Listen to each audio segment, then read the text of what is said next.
Bonsoir tout le monde, j'espère que vous allez bien. Salut Junior, salut, salut tout le monde, vous êtes beaucoup trop nombreux pour que je vous salue un par un. Bienvenue, moi je suis Glitch Norris. On va faire un live avec une interview d'un historien. Un historien camarade, puisque c'était aussi un ancien cheminot, donc je le laisserai expliquer un peu tout ça. Historien des caisses de grève, ça tombe bien, on fait une caisse de grève. Donc sans trop tarder, normalement vous m'entendez, je vais vérifier que tout marche bien. J'attends juste vos retours là-dessus. Salut Junior. Dites-moi juste si le son marche bien. Tout fonctionne nickel. Très bien. Et bien du coup, je vous envoie tout de suite le camarade que je laisserai se présenter directement. Hop, tu es à l'antenne. À l'antenne, comment Bonjour je à parle comme un tous vieux. et à toutes. Je t'en prie, Gabriel. Donc, je m'appelle Gabriel, je suis sociologue et historien, un peu entre les deux. Et je travaille sur l'histoire de la pratique des caisses de grève dans l'histoire du mouvement ouvrier en France. Et donc aussi bien sur l'actualité, toutes les expériences les plus récentes, et donc notamment la caisse animée par Romain autour de la CGT Infocom et de Sudpost 92, Ouais. que des expériences beaucoup plus anciennes qui remontent au début du 19e siècle pour certaines. Et voilà, j'essaie de voir quels sont les éléments communs, quelles sont les grandes dynamiques, qu'est-ce que ça traduit comme type de solidarité, comme lien avec les structures syndicales ou comme indépendance. Voilà, il y a plusieurs questions qui traversent la recherche. Ouais. Et j'imagine qu'on aura le temps de revenir sur certaines. Tout à fait, c'est prévu, c'est prévu. Alors oui, si vous pouviez changer le titre, parce que j'ai pas pu le faire avant. Voilà, tout simplement. Petite question, on va commencer par ça, c'est quel est ton parcours pour être arrivé à ça? Être historien des caisses de grève, c'est quand même pas un truc banal. Donc est-ce que tu peux nous en dire un petit peu plus sur ton parcours de cheminot, du coup, puisqu'on en parlait vite fait, et de comment t'en es arrivé là, quoi? En fait, moi, j'ai repris les études sur le tard en 2017 parce que j'étais rentré à la SNCF après. Enfin, j'avais fait un premier passage à la fac au début des années 2000 Ouais. et où j'ai commencé à militer et ça a occupé une partie importante de ma vie. Et puis, il y a eu le mouvement sur le CPE en 2006 Ouais. qui a été un tournant pour un certain nombre de militants jeunes. Et donc, avec d'autres militants, on s'est dit qu'on ne voulait pas ni devenir prof, ni chercheur, voilà, qu'on voulait intégrer un secteur en pointe dans la lutte des classes. Et donc, certains sont devenus postiers et d'autres dans intérimaires, par exemple. Et moi, je suis devenu cheminot. Et donc, j'ai travaillé à Saint-Lazare, à Mantes-la-Jolie et à Saint-Lazare pendant une petite dizaine d'années, avec une formation d'aiguilleur Ouais. à l'origine. Et pour l'essentiel du temps où j'ai travaillé là-bas, j'étais ce qu'on appelle agent départ, avec casquette et sifflet, Ouais. à Maintenant, je siffler sais. le départ du train. Et, et militant en même temps à Sudrail, Ouais. à Saint-Lazare. Et, et voilà, pendant plusieurs années, ça a été une aventure incroyable de solidarité, de grève, de confrontation avec la direction de l'entreprise en réunion de délégués du personnel, par exemple, etc. Et puis, en fait, au bout de plusieurs années, ça m'a manqué, les études. Et voilà, et j'ai repris ça. D'accord. Et t'avais fait des études de quoi au départ? À l'origine, j'avais fait de la philo. D'accord, OK. Et du coup, tu as repris des études, en lien avec toute ton expérience et cetera. Pourquoi sur les caisses de grève?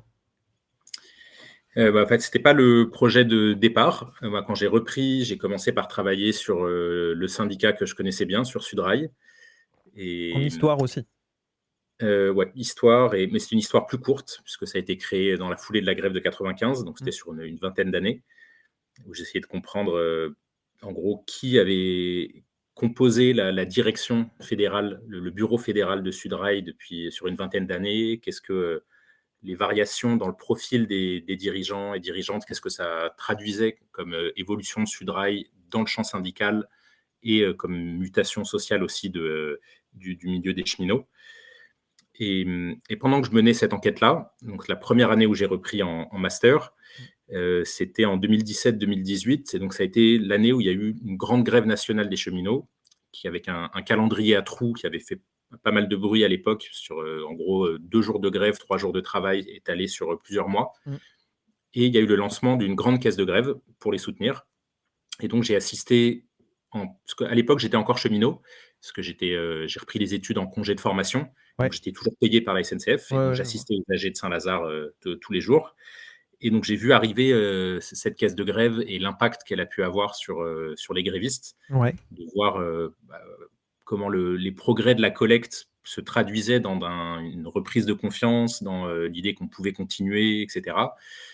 Et, et donc ça, plus des expériences que j'avais eues avant, parce que en fait, j'avais essayé de lancer des caisses de grève à Saint-Lazare pendant les grèves précédentes, et ça n'avait pas pris. En 2010 et 2014, ça n'avait pas pris. En 2016, on avait commencé. Ça a été ma dernière grève en tant que active cheminot, à quoi. la SNCF. Mm.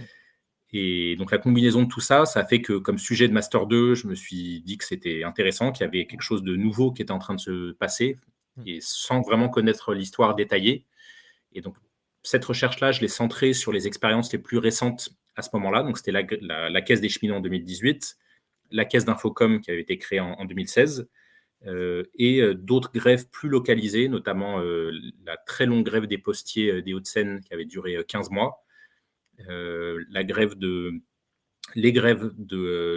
femmes de chambre dans Ouais, l'hôtellerie, dont le dernier épisode en date est la grève de l'hôtel Ibis Batignolles, qui a ouais, fait pas ouais, mal de ouais. bruit. Bah, Et j'ai eu l'occasion d'interviewer Thierry Candy, donc Mhm. tu dois voir qui c'est pour le coup. Je vois très bien, Et ouais. c'était passionnant. Et Mhm. je t'en prie, reprends. Non, non, c'est une très belle expérience syndicale qu'ils ont construite, avec, peut-être elle t'en a parlé, mais comme une des particularités du syndicat, c'est d'avoir une caisse de grève autonome, et ce qui est très rare en fait dans le champ syndical, et en particulier dans les syndicats CGT, Mm. et qui explique au moins en partie leur capacité à organiser des grèves longues, victorieuses, et dans une population particulièrement précaire, et qui n'aurait pas du tout les moyens de se lancer dans des grèves comme ça sans un apport financier. Voilà, donc j'ai commencé par étudier tous Ouais, ces épisodes récents, et à l'issue du master, je me suis lancé dans un projet de thèse sur les caisses de grève toujours, mais cette fois avec une perspective historique plus longue. ouais, Et donc là, je prétends pas du tout à l'exhaustivité, ce serait même impossible. Mais par contre, je donne des coups de sonde à travers l'histoire sociale française de 1830 plus ou moins à nos jours, ouais, en essayant de voir à quel moment les stratégies syndicales se rapprochent ou s'éloignent des caisses de grève, de quelle manière ça impacte les pratiques grévistes elles-mêmes, ouais. et, qu'est-ce que ça traduit en termes de ce qu'on appelle la solidarité ouvrière, c'est-à-dire la capacité d'une classe sociale, même élargie, puisque la frontière est jamais très nette, à se soutenir mutuellement et à faire en sorte que les grèves des uns soient aussi les combats des autres. Ouais, bah, tu vois, ça me fait penser justement sur l'Ibis. Où, Mm. alors nous, on n'avait pas parlé de la caisse de grève, ou alors si, mais genre 2-3 minutes, parce que le sujet, c'était la grève en général. Et il y avait, elle m'avait parlé des pressions qui étaient faites par le patronat, Oui. pour dire: «Ouais, mais sur leurs maris notamment, pour leur dire: "C'est pas normal, vous allez avoir du mal à avoir à manger", et cetera». Et du coup, toi, tu as vu l'impact direct sur elle, et tu as vu l'impact d'une manière générale des caisses de grève sur les ouvriers, les salariés. Est-ce que tu peux me dire un petit peu, on rentrera après dans l'histoire plus longue, mais est-ce que tu Mhm. peux me dire un peu, toi, l'effet que tu as vu sur bah, justement sur les ouvriers? Parce que tu parlais de la grève perlée. Honnêtement, à l'époque, moi, je m'étais dit: «Mais pourquoi ils font ça?» Bah, peut-être que tu pourrais nous expliquer d'ailleurs ça aussi, pourquoi ça avait été fait comme ça, et l'impact que ça a eu, ces fameuses caisses de grève? En fait, c'est un peu la même réponse pour les deux. C'est que ce calendrier un peu étrange de grève dite perlée, ça répondait à un argument clé, qui était l'idée que les grèves reconductibles coûtent cher, et de l'avis des syndicats, des directions syndicales de l'époque, trop cher, et que ça permettait pas à suffisamment de cheminots, en l'occurrence, de s'investir dedans, Ouais, que le coût financier, le coût d'entrée était trop élevé. Bon, ce qui, à mon avis, est un raisonnement pas complet, mais voilà, en tout cas, c'est ça qui les a amenés à choisir ça. ouais, Et en fait, c'est le même raisonnement qui amène à la généralisation des caisses de grève ces dernières années, C'est l'idée que de plus en plus d'ouvriers, mais pas que, des salariés en général, ont des plus grandes difficultés financières qu'avant à rentrer dans des conflits longs. Ouais. Euh, on parle, le mouvement des Gilets jaunes illustre très bien ce mouvement d'appauvrissement, de fin de mois difficile. Il y a la généralisation du crédit, notamment du crédit à la consommation qui touche une partie importante des classes populaires. Et il y a un autre élément décisif, à mon avis, qui est plus que le crédit, qui est la généralisation des prélèvements automatiques de ce Ouais. qu'on appelle les dépenses pré-contraintes, qui Mmh. font que dès qu'on touche son salaire, il y a une part immense qui disparaît immédiatement. Ouais. Et donc, entre la carte bleue, les abonnements, les assurances, le loyer évidemment, etc., qui fait qu'en fait, on a à disposition une faible somme pour ses propres choix de dépenses, et donc notamment pour la grève. Et donc tout ça fait qu'il y a, depuis les années 2010 plus ou moins, une réémergence, une réinvention des caisses de grève à une large échelle, Mmh. et, et qui se traduisent de différentes manières, mais il y a deux grandes variétés de caisses de grève avec une myriade de nuances, etc. Mais disons les deux grands pôles que je trouve dans mon analyse, et je ne suis vraiment pas je crois, le seul à distinguer ces deux pôles-là, c'est d'un côté les caisses de grève permanentes qui sont abondées par des cotisations syndicales, Mmh. et donc sur le principe de l'accumulation progressive. Ça, c'est ce que fait notamment la CFDT. Voilà, tout à fait. Bon alors elle est, à la différence de la caisse de grève pour laquelle nous on participe là, elle est réservée aux adhérents. Mais du coup, Exactement. c'est, un système assez ancien aussi du coup de provision en avance de la lutte et du coup, c'était juste pour montrer un exemple. Non, c'est exactement ça. La CFDT, c'est le principal exemple qu'il y a aujourd'hui en France des caisses qui fonctionnent comme ça. Mmh. Mais la caisse de la CGT des hôtels de prestige était aussi sur ce principe-là, à une plus petite échelle. C'est-à-dire l'idée d'accumuler en anticipation des futurs conflits. Ouais. Et donc ça, un des effets principaux de cette méthode-là, et comme on peut le voir avec les femmes de chambre, c'est que ça permet de donner conscience pour commencer la grève. Ouais. C'est-à-dire que des salariés qui pensent ne pas avoir la possibilité financièrement de le faire se posent la question d'une grève reconductible quand on peut leur promettre dès le début de la grève qu'il y aura une forme de compensation. On ne sait pas forcément à l'avance de combien elle sera, mais quand on peut leur garantir un revenu. Mmh. C'est-à-dire qu'ils ne sautent pas dans l'inconnu complet. Donc ça, par contre, pour que ça marche, il faut que les fonds soient accumulés à l'avance.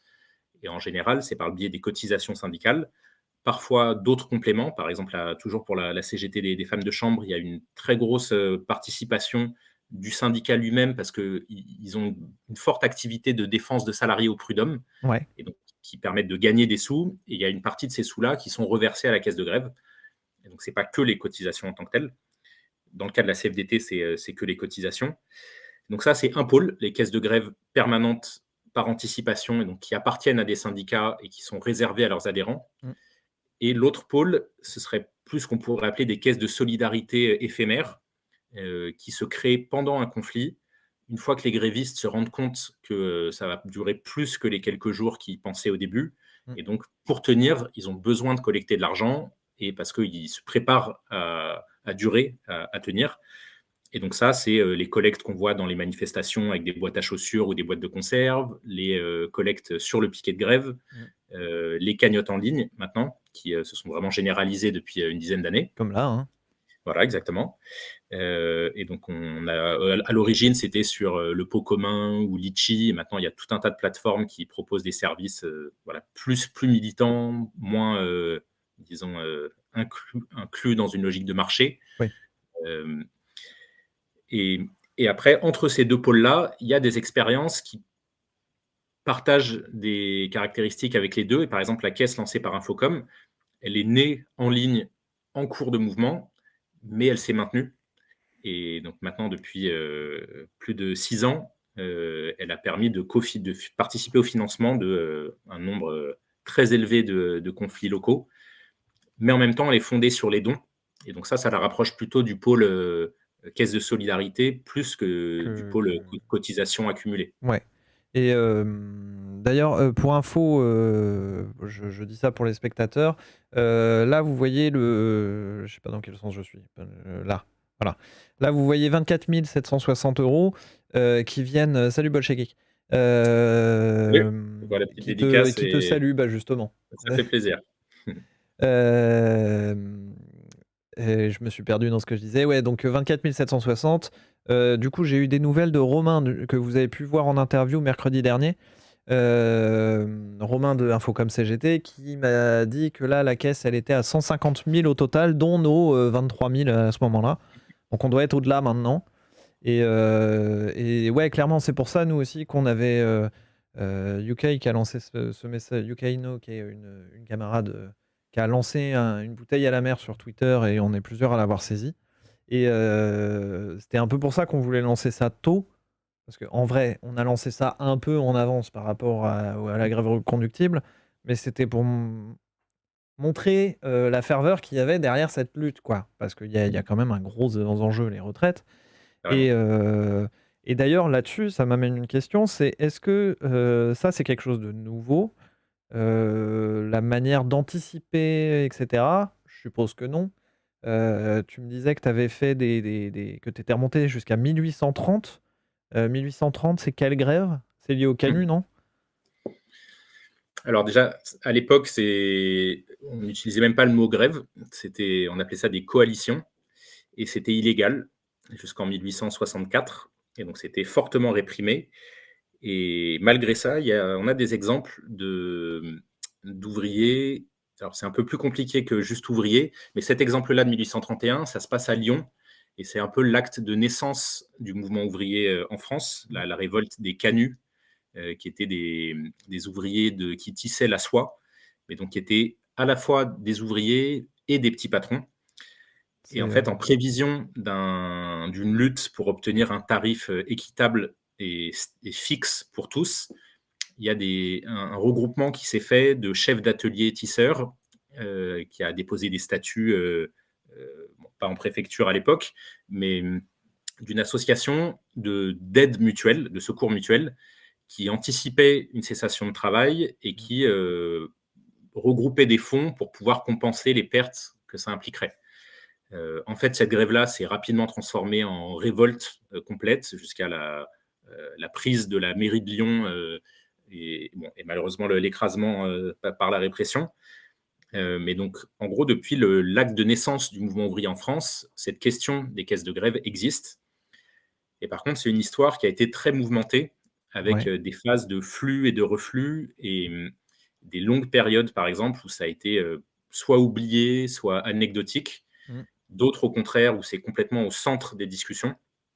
Et là, je trouve que depuis les années 2010, en particulier depuis 2016, on est plutôt dans cette période-là. C'est-à-dire que là, en ce moment, dans énormément de syndicats locaux et même de fédérations, ça discute de comment on arrive à s'armer pour la grève qui vient, et ça passe assez logiquement par le projet de caisse de grève. Et est-ce que tu as pu avoir une explication dans ta recherche de qu'est-ce qui crée le flux et le reflux de ces choses-là? Ça va être dur de faire tenir la réponse en quelque chose de condensé, On a le mais temps, hein? On a le temps. il y a plusieurs fils à tirer Ouais. qui amènent dans des directions assez différentes. Il y a un premier fil qui est la durée des grèves, Mm. où la durée moyenne des grèves est très variable selon les périodes de l'histoire sociale en France. Au moment où les grèves étaient illégales, assez logiquement, elles étaient courtes. À partir de 1864, et plus ou moins, bon, avec des variantes, mais plus ou moins jusqu'à la Deuxième Guerre mondiale, il y a un mouvement d'allongement de la durée moyenne, qui parfois recule, mais bon, par exemple, en 1934, je crois, il y avait 34 jours de moyenne pour les grèves. Mhm.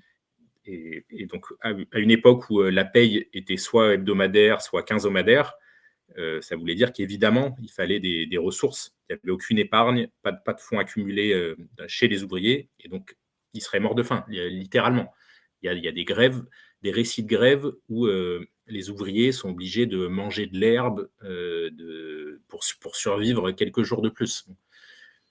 Et là, il y a une rupture massive qui se fait après la Seconde Guerre mondiale, où à partir de 1948-49, la durée moyenne des grèves tombe à entre 1 et 2 jours.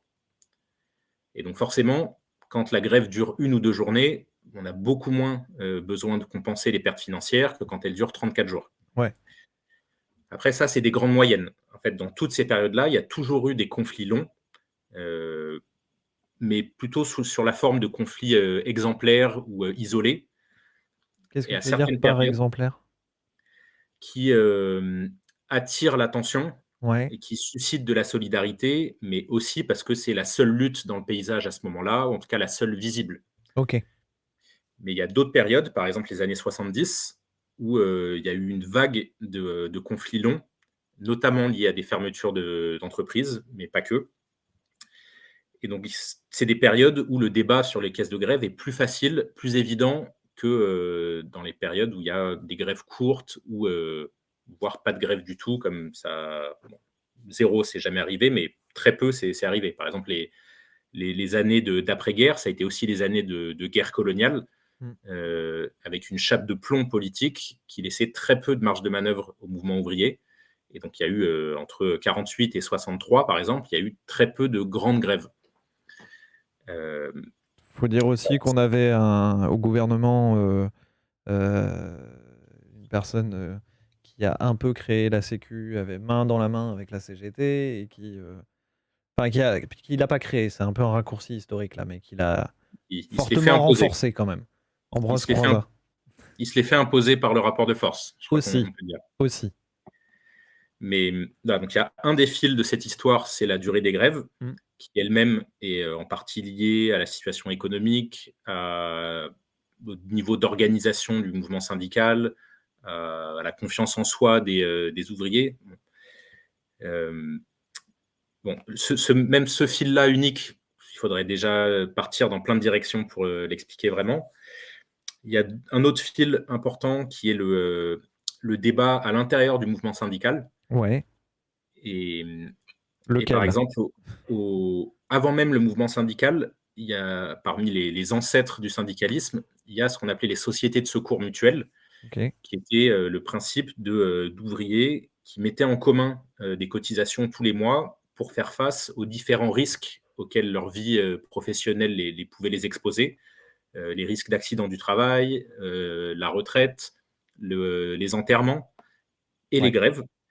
Parce qu'en fait, il n'y avait pas de sécurité sociale à l'époque. Et donc, il y a eu une auto-organisation de la part des collectifs ouvriers, en général sur la base d'un métier dans une ville, parfois mis en lien entre eux et plutôt rarement.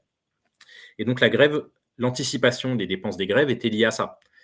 Et même dans certains cas, la caisse de secours mutuel n'était créée que en vue d'un usage pour la grève. C'est ce qu'on Ouais, appelait les sociétés de résistance. c'est ça. Et du coup, une fois la grève passée, Elle avait épuisé tous ses fonds, et donc si la grève était victorieuse, il pouvait y avoir un maintien de la construction de l'organisation et parfois la transformation en chambre syndicale. Mmh. Si la grève était défaite, ça voulait dire l'éclatement, la dispersion et plusieurs années avant de pouvoir reconstruire quelque chose.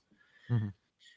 Mais voyant ce risque-là, enfin, entre autres, voyant ce risque-là, Napoléon III, pardon, a légiféré et a mis en place une séparation assez rigide entre la naissance du syndicalisme et le mutualisme. Et donc, c'était fait notamment dans cet esprit-là pour empêcher les structures combatives du mouvement ouvrier d'accumuler des fonds et de les utiliser pour la grève.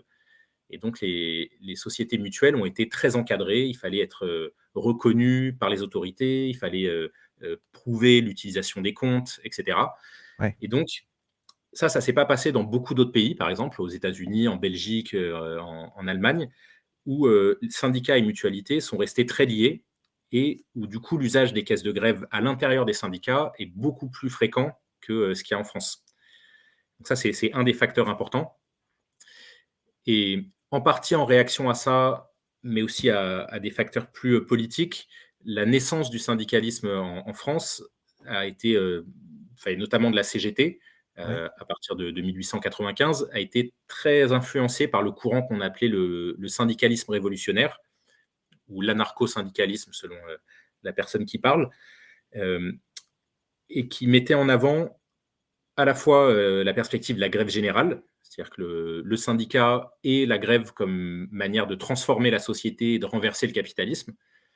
Mais ce qui allait avec cette logique-là, c'était aussi l'idée qu'il ne fallait pas accumuler d'argent et qu'en fait, la pauvreté, le dénuement, c'était des vertus révolutionnaires.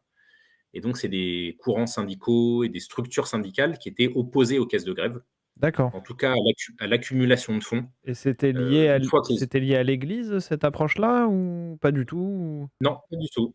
C'était une forme d'ascétisme Ouais, militant OK. qui célébrait la révolte contre l'esprit de gestion, d'accumulation lente et patiente qui renvoyait du côté d'organisations qu'ils accusaient d'être réformistes. Ouais, OK. Et donc pendant toutes ces années-là, il y a eu des grèves longues et les seules caisses de grève qui existaient étaient une fois que la grève était commencée et qu'il fallait survivre.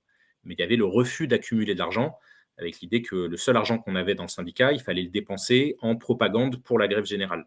Directement, quoi. Voilà.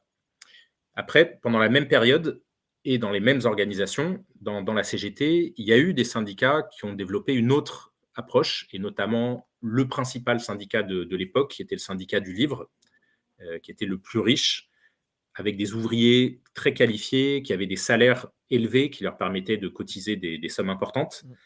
Et L'ancêtre d'Infocom, d'ailleurs. historiquement, ouais, exactement. Infocom, c'est le nouveau nom de la chambre syndicale typographique de la presse, qui était une des composantes de ce qu'on appelle le syndicat du livre, mais qui a toujours recouvert plusieurs structures. Et donc, ce syndicat du livre était dirigé par des réformistes, co-dirigé par des réformistes, puisqu'il y avait aussi des militants révolutionnaires dedans, et développait une mutualité très importante, des grosses indemnités de grève. Et donc ça existait dans le même syndicat. Et donc, ça a toujours été un débat à l'intérieur du syndicalisme,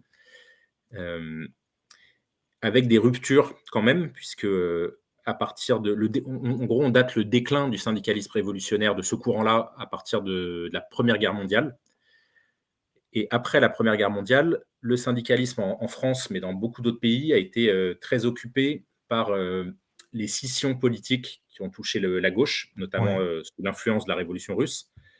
Et par exemple, la CGT elle-même, à partir des années 20, s'est divisée en deux, entre la CGT tout court, qui était le courant réformiste, Ouais. plutôt lié à la social-démocratie, et la CGT-U, pour unitaire, plutôt liée au Parti communiste.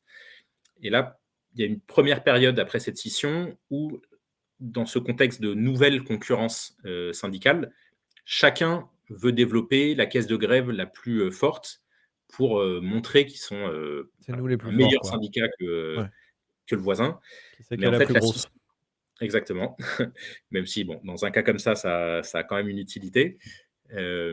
Mais la scission, les guerres et l'allongement des grèves a fait qu'en fait, les deux ils se sont retrouvés assez vite dans l'incapacité d'avoir les fonds suffisants.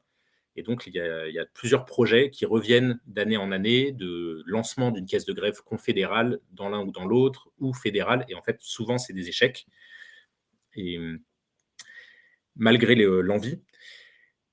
Et donc ensuite, on arrive à l'après-guerre, où, comme je disais, les années juste après, c'était plutôt calme, et avec une grande rupture qui se fait en 1963, où il y a une des plus grandes grèves de l'histoire de France, qui est une grève de mineurs, qui déclenche à la fois un élan populaire immense, où des gens, des familles, des salariés envoient de l'argent pour soutenir les mineurs depuis partout en France.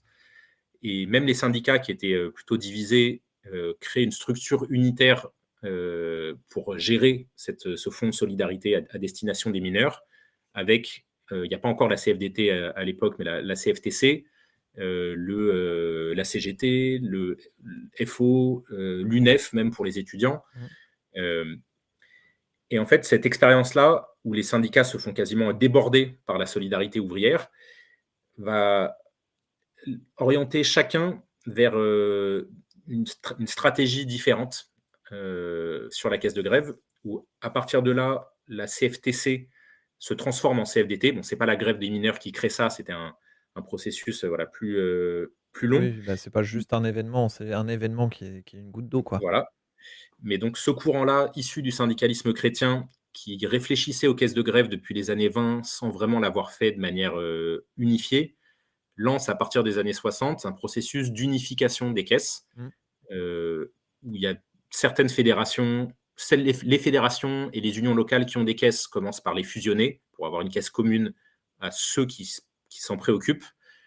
Puis la Confédération crée une deuxième caisse qui vise les adhérents des autres structures, ceux qui n'ont pas de caisse propre.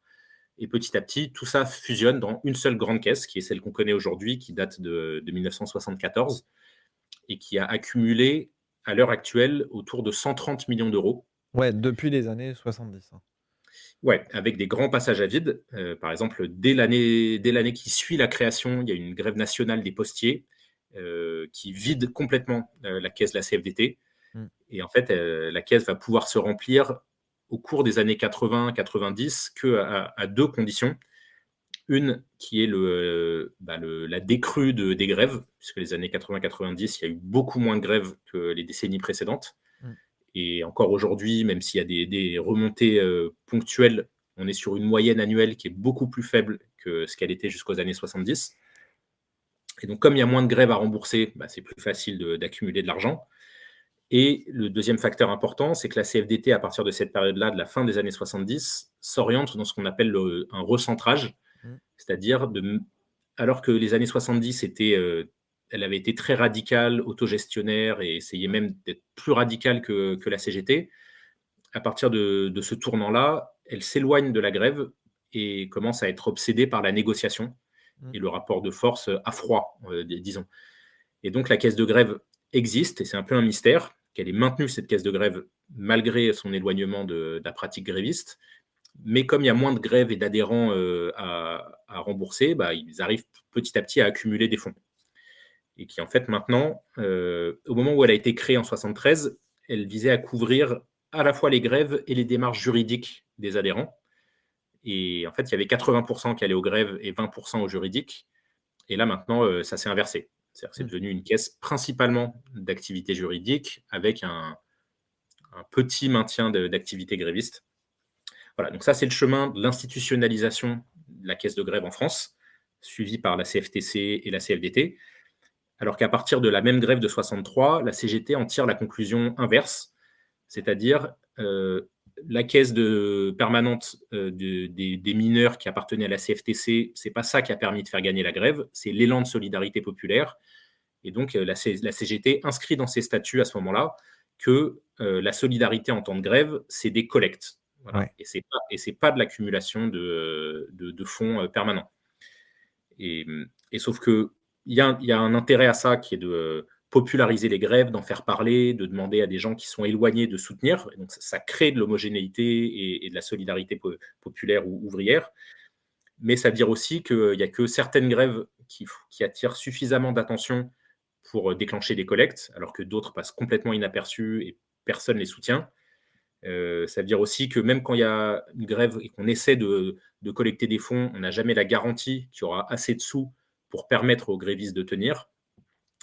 Voilà, disons que chacune des deux méthodes a avantages et inconvénients.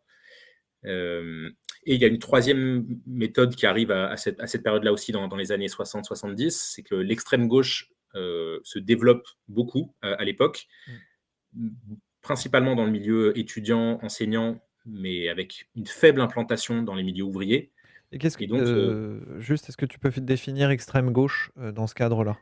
Alors, l'extrême gauche de l'époque, ça regrouperait autant des courants anarchistes, libertaires, trotskistes de différentes variétés, maoïstes. Ouais. Il y avait un peu de tout ça, autonomes en partie. Et en tout cas, certains de ces courants-là systématisent à l'époque, dans les années 70, la création de comités de soutien quand il y a des grèves longues qui se mettent en place. Et du coup, l'idée de collecter des fonds et de soutenir la grève de l'extérieur, à la fois parce que c'est leur camp social et ils sont pour la victoire de la grève, en même temps aussi parce que il y a derrière aussi l'idée que aider une grève, ça peut aussi les aider à convaincre des grévistes de rejoindre leur perspective politique ou de s'organiser dans leur parti. Et donc parfois, toutes ces structures-là sont un peu en concurrence. C'est-à-dire qu'il peut y avoir sur la même grève les adhérents de la CFDT qui sont indemnisés par leur propre caisse syndicale, les adhérents de la CGT qui sont indemnisés par les collectes organisées par la CGT, et en même temps un comité de soutien extérieur qui essaie de soutenir avec ses propres moyens. Enfin, voilà. Tout ça est un peu chaotique parfois, mais c'est assez particulier aux années 70. Qui était Euh, chaotique autrement que ça, on pas peut que dire ça. là-dedans. Euh, et ensuite, cette question-là reflue dans les débats syndicaux et ne revient que très récemment, depuis les années, je le disais tout à l'heure, 2010, 2016, etc. Donc ça, c'est un deuxième fil, la vie interne aux organisations syndicales et la manière dont leur stratégie accorde une place centrale ou pas aux grèves longues et à l'indemnisation des grévistes. Un troisième fil, c'est d'aller voir ce qui se passe en face, dans le camp patronal. Et ça joue un rôle très important, puisque jusque en 1945, une des raisons pour lesquelles les grèves pouvaient être longues, c'était que les patrons avaient le droit de remplacer les grévistes. Oui. Ils considéraient que se mettre en grève, c'était rompre son contrat de travail, et que donc on pouvait recruter quelqu'un d'autre pour remplacer. Ce qui est encore d'actualité quand on est intérimaire, hein, pour information. Même si il y a une disposition légale qui est censée interdire aux entreprises le recours aux intérimaires pour remplacer des grévistes. Mais bon, évidemment, la loi Voilà, c'était la n'engage parenthèse. Quand tu es que ceux intérimaire qui y et croient. gréviste, on dit que tu romps ton contrat. Je Ok. te laisse reprendre, excuse-moi. Et donc, ce remplacement de grévistes, comme ça permettait aux entreprises de continuer à produire, ça faisait que la grève leur coûtait Rien. beaucoup moins que prévu, parfois rien s'ils arrivent à remplacer tout le monde. Et donc, les grèves pouvaient s'éterniser. À partir de 1945, la grève est reconnue comme droit constitutionnel et c'est interdit de remplacer un gréviste parce qu'on considère que la grève suspend le contrat de travail mais ne l'interrompt pas. Ouais, c'est la différence qu'on voit, bah, je vais prendre le truc le plus connu, hein, Germinal. Quand on voit justement dans Germinal, quand la grève dure et qu'on voit des ouvriers belges venir, qui eux ne sont pas au courant, qui sont là pour casser une grève, mais qui, voilà, où le patronat retourne les ouvriers les uns contre les autres parce que misère, parce que, voilà. Exactement. Et justement, en réaction à ça, et on voit un peu ça, c'est dans Germinal, le mouvement ouvrier s'organise contre la mise en concurrence, notamment organisée entre nationalités, et c'est la création de la première internationale, l'Association internationale des travailleurs, qui est même considérée à l'époque par le pouvoir en France comme le banquier des grèves, parce qu'ils permettent de mettre en lien des ouvriers des mêmes métiers à travers les frontières et de s'assurer que les uns ne soient pas remplacés par les autres, que tout le monde soit payé à peu près pareil, en tout cas essayer pour que les capitalistes ne puissent pas jouer un bas coût du travail dans un pays contre des garanties obtenues dans le pays d'à côté. Donc ça a été aussi un ferment d'internationalisme, cette méthode patronale. Mais donc il y a cette importation de main-d'œuvre étrangère parfois, il y a même parfois l'armée. Pendant les grandes grèves de cheminots en 1910 et 1920, on a des photos de soldats qui occupent les postes d'aiguillage ou qui ont tenté de remplacer des mineurs. Enfin, voilà, donc il y a cette obsession de casser les grèves en remplaçant les grévistes. Et donc à partir de 1948, ce n'est plus possible, en tout cas pas de manière permanente. Et donc c'est peut-être aussi un des facteurs qui explique que les grèves soient moins longues. Et même si il y a d'autres lois qui sont votées, notamment, je crois, au début des années 80, cette loi qui interdit le recrutement d'intérimaires et de CDD pour remplacer les grévistes. Et donc, si une loi est votée, ça veut dire que c'était pratiqué, que ça a été la réponse à une pratique existante. Comme souvent. Voilà. Et en fait, on voit revenir ce type de pratique de contournement de la loi depuis quelques années, et notamment dans la foulée de la grande grève de 95. La plupart des entreprises qui ont été touchées par la grève, et donc notamment dans le secteur public, RATP, SNCF, La Poste, ont mis en place des systèmes perfectionnés pour remplacer les grévistes. Jusque-là, c'était seulement les cadres qu'on envoyait faire le boulot des ouvriers et en général le faire assez mal. Oui, ça c'est, alors que j'explique un peu, bah, après la plupart des gens ont dû voir ça. C'est-à-dire que quand, il y a un employé, un salarié, un ouvrier qui est, absent parce qu'il fait grève et que, le cadre, contremaître ou, autre statut, manager, est présent parce qu'IL ne fait pas grève, et bah, du coup, c'est lui qui fait le travail de tout le monde et déjà que d'habitude, il savait pas le faire, donc là, en plus, il est surchargé par le travail de tout le monde qu'il ne sait pas faire. Mmh. Exactement. Et parce qu'il n'y a pas mieux placé que ceux qui font le travail toute l'année pour se rendre compte comment les cadres peuvent parfois le faire n'importe comment. Mais bon, ça c'est un autre débat. Et donc, à partir de 95, il y a des services qui visent à compléter ce renfort par les cadres. Mmh. Par exemple, à la SNCF, il y a la création, même si ça s'est renforcé ces dernières années, de ce qu'on appelle le pôle fac, le pôle facultatif, qui est un groupe de conducteurs de train qui sont habilités à conduire sur n'importe quelle ligne de région parisienne et qui, en général, en période calme, peuvent remplacer des malades ou donner des coups de main à droite, à gauche, mais où leur utilité fondamentale, c'est en période de grève, parce qu'ils sont payés avec des primes élevées qui, du coup, les lient à l'entreprise. Leur loyauté va à l'entreprise plus qu'à leurs collègues, et ils sont prêts du coup, à travailler pendant les grèves. Et donc, quand il y a toutes les années précédentes, quand on a eu des taux de grévistes immenses chez les conducteurs de train en région parisienne, mais qu'on voyait quand même des trains rouler, en fait, c'était ces conducteurs-là du pôle fac ou éventuellement des cadres. Il y a la même chose à la RATP, avec ce qu'on appelle la réserve générale, qui avait, pareil, fait rouler des trains à partir du début de la grève en 2019-2020. À la Poste, notamment dans les Hauts-de-Seine, il y a ce qu'on appelle le CTED, je crois que c'est le Centre technique d'entraide départementale, quelque chose comme ça, qui a pareil le même but. Et donc les entreprises, pour faire face à ce risque-là de grève longue et pour pouvoir maintenir l'activité, se dotent d'un répertoire d'actions anti-grève, dont le remplacement systématique des grévistes. Par exemple, on parlait de l'hôtellerie tout à l'heure. Mmh. Il y a maintenant la plupart du travail de femmes de chambre, par exemple, est fait par des entreprises sous-traitantes. Et dans les contrats des salariés de la sous-traitance, il y a systématiquement ce qu'on appelle des clauses de mobilité qui permettent à l'employeur de changer le lieu d'affectation du ou de la salariée avec quelques jours de préavis et sans possibilité de refuser. Ouais, puis quelques jours de préavis quand c'est respecté. Justement, on en avait parlé avec Tidiri et Mmh. c'était, assez Exactement. poignant. Et donc ça, c'était un des outils qu'utilisaient les sous-traitants du nettoyage pour casser les grèves de femmes de chambre. Donc il y a cette dimension-là de remplacement des grévistes. Il y a une autre dimension qui est très financière pour casser les grèves, c'est que pendant des décennies, notamment depuis l'après-guerre, il y a un usage qui était à peu près généralisé, qui était que quand il y a une grève longue, on peut négocier à la fois le paiement d'une partie des jours de grève. Mmh. Et maintenant, c'est devenu assez difficile et il y a vraiment des consignes de la formation de managers pour refuser ces Ouais, c'est ça. revendications-là. Et de moins en moins même, ça devient quasiment impossible d'obtenir l'étalement des jours de grève sur plusieurs mois.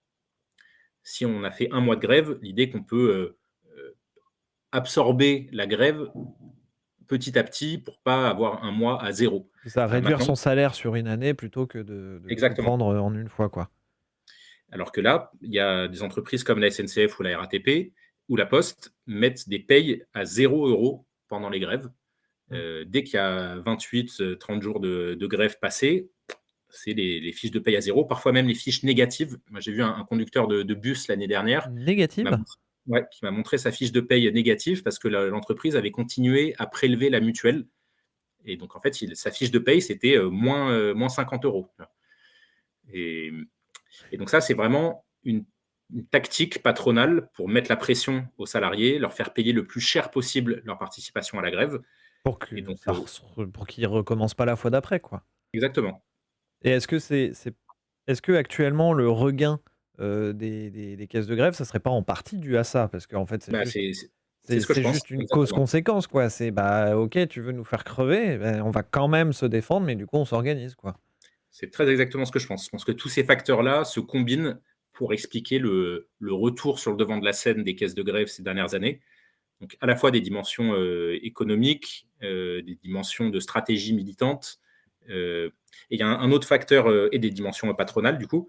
Mais il y a un autre facteur important, c'est pendant des décennies, il y a eu deux sources principales pour la solidarité financière avec les grévistes. Mmh. Quand elles venaient de l'extérieur, c'était le quartier ou la ville et le métier.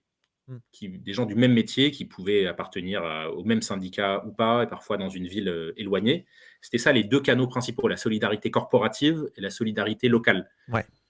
En fait, ces deux canaux-là ont été petit à petit affaiblis avec la multiplication des statuts d'emploi dans les mêmes lieux, parfois même la multiplication des entreprises qui travaillent dans une même usine, par exemple, avec aussi la dispersion des quartiers ouvriers, bon.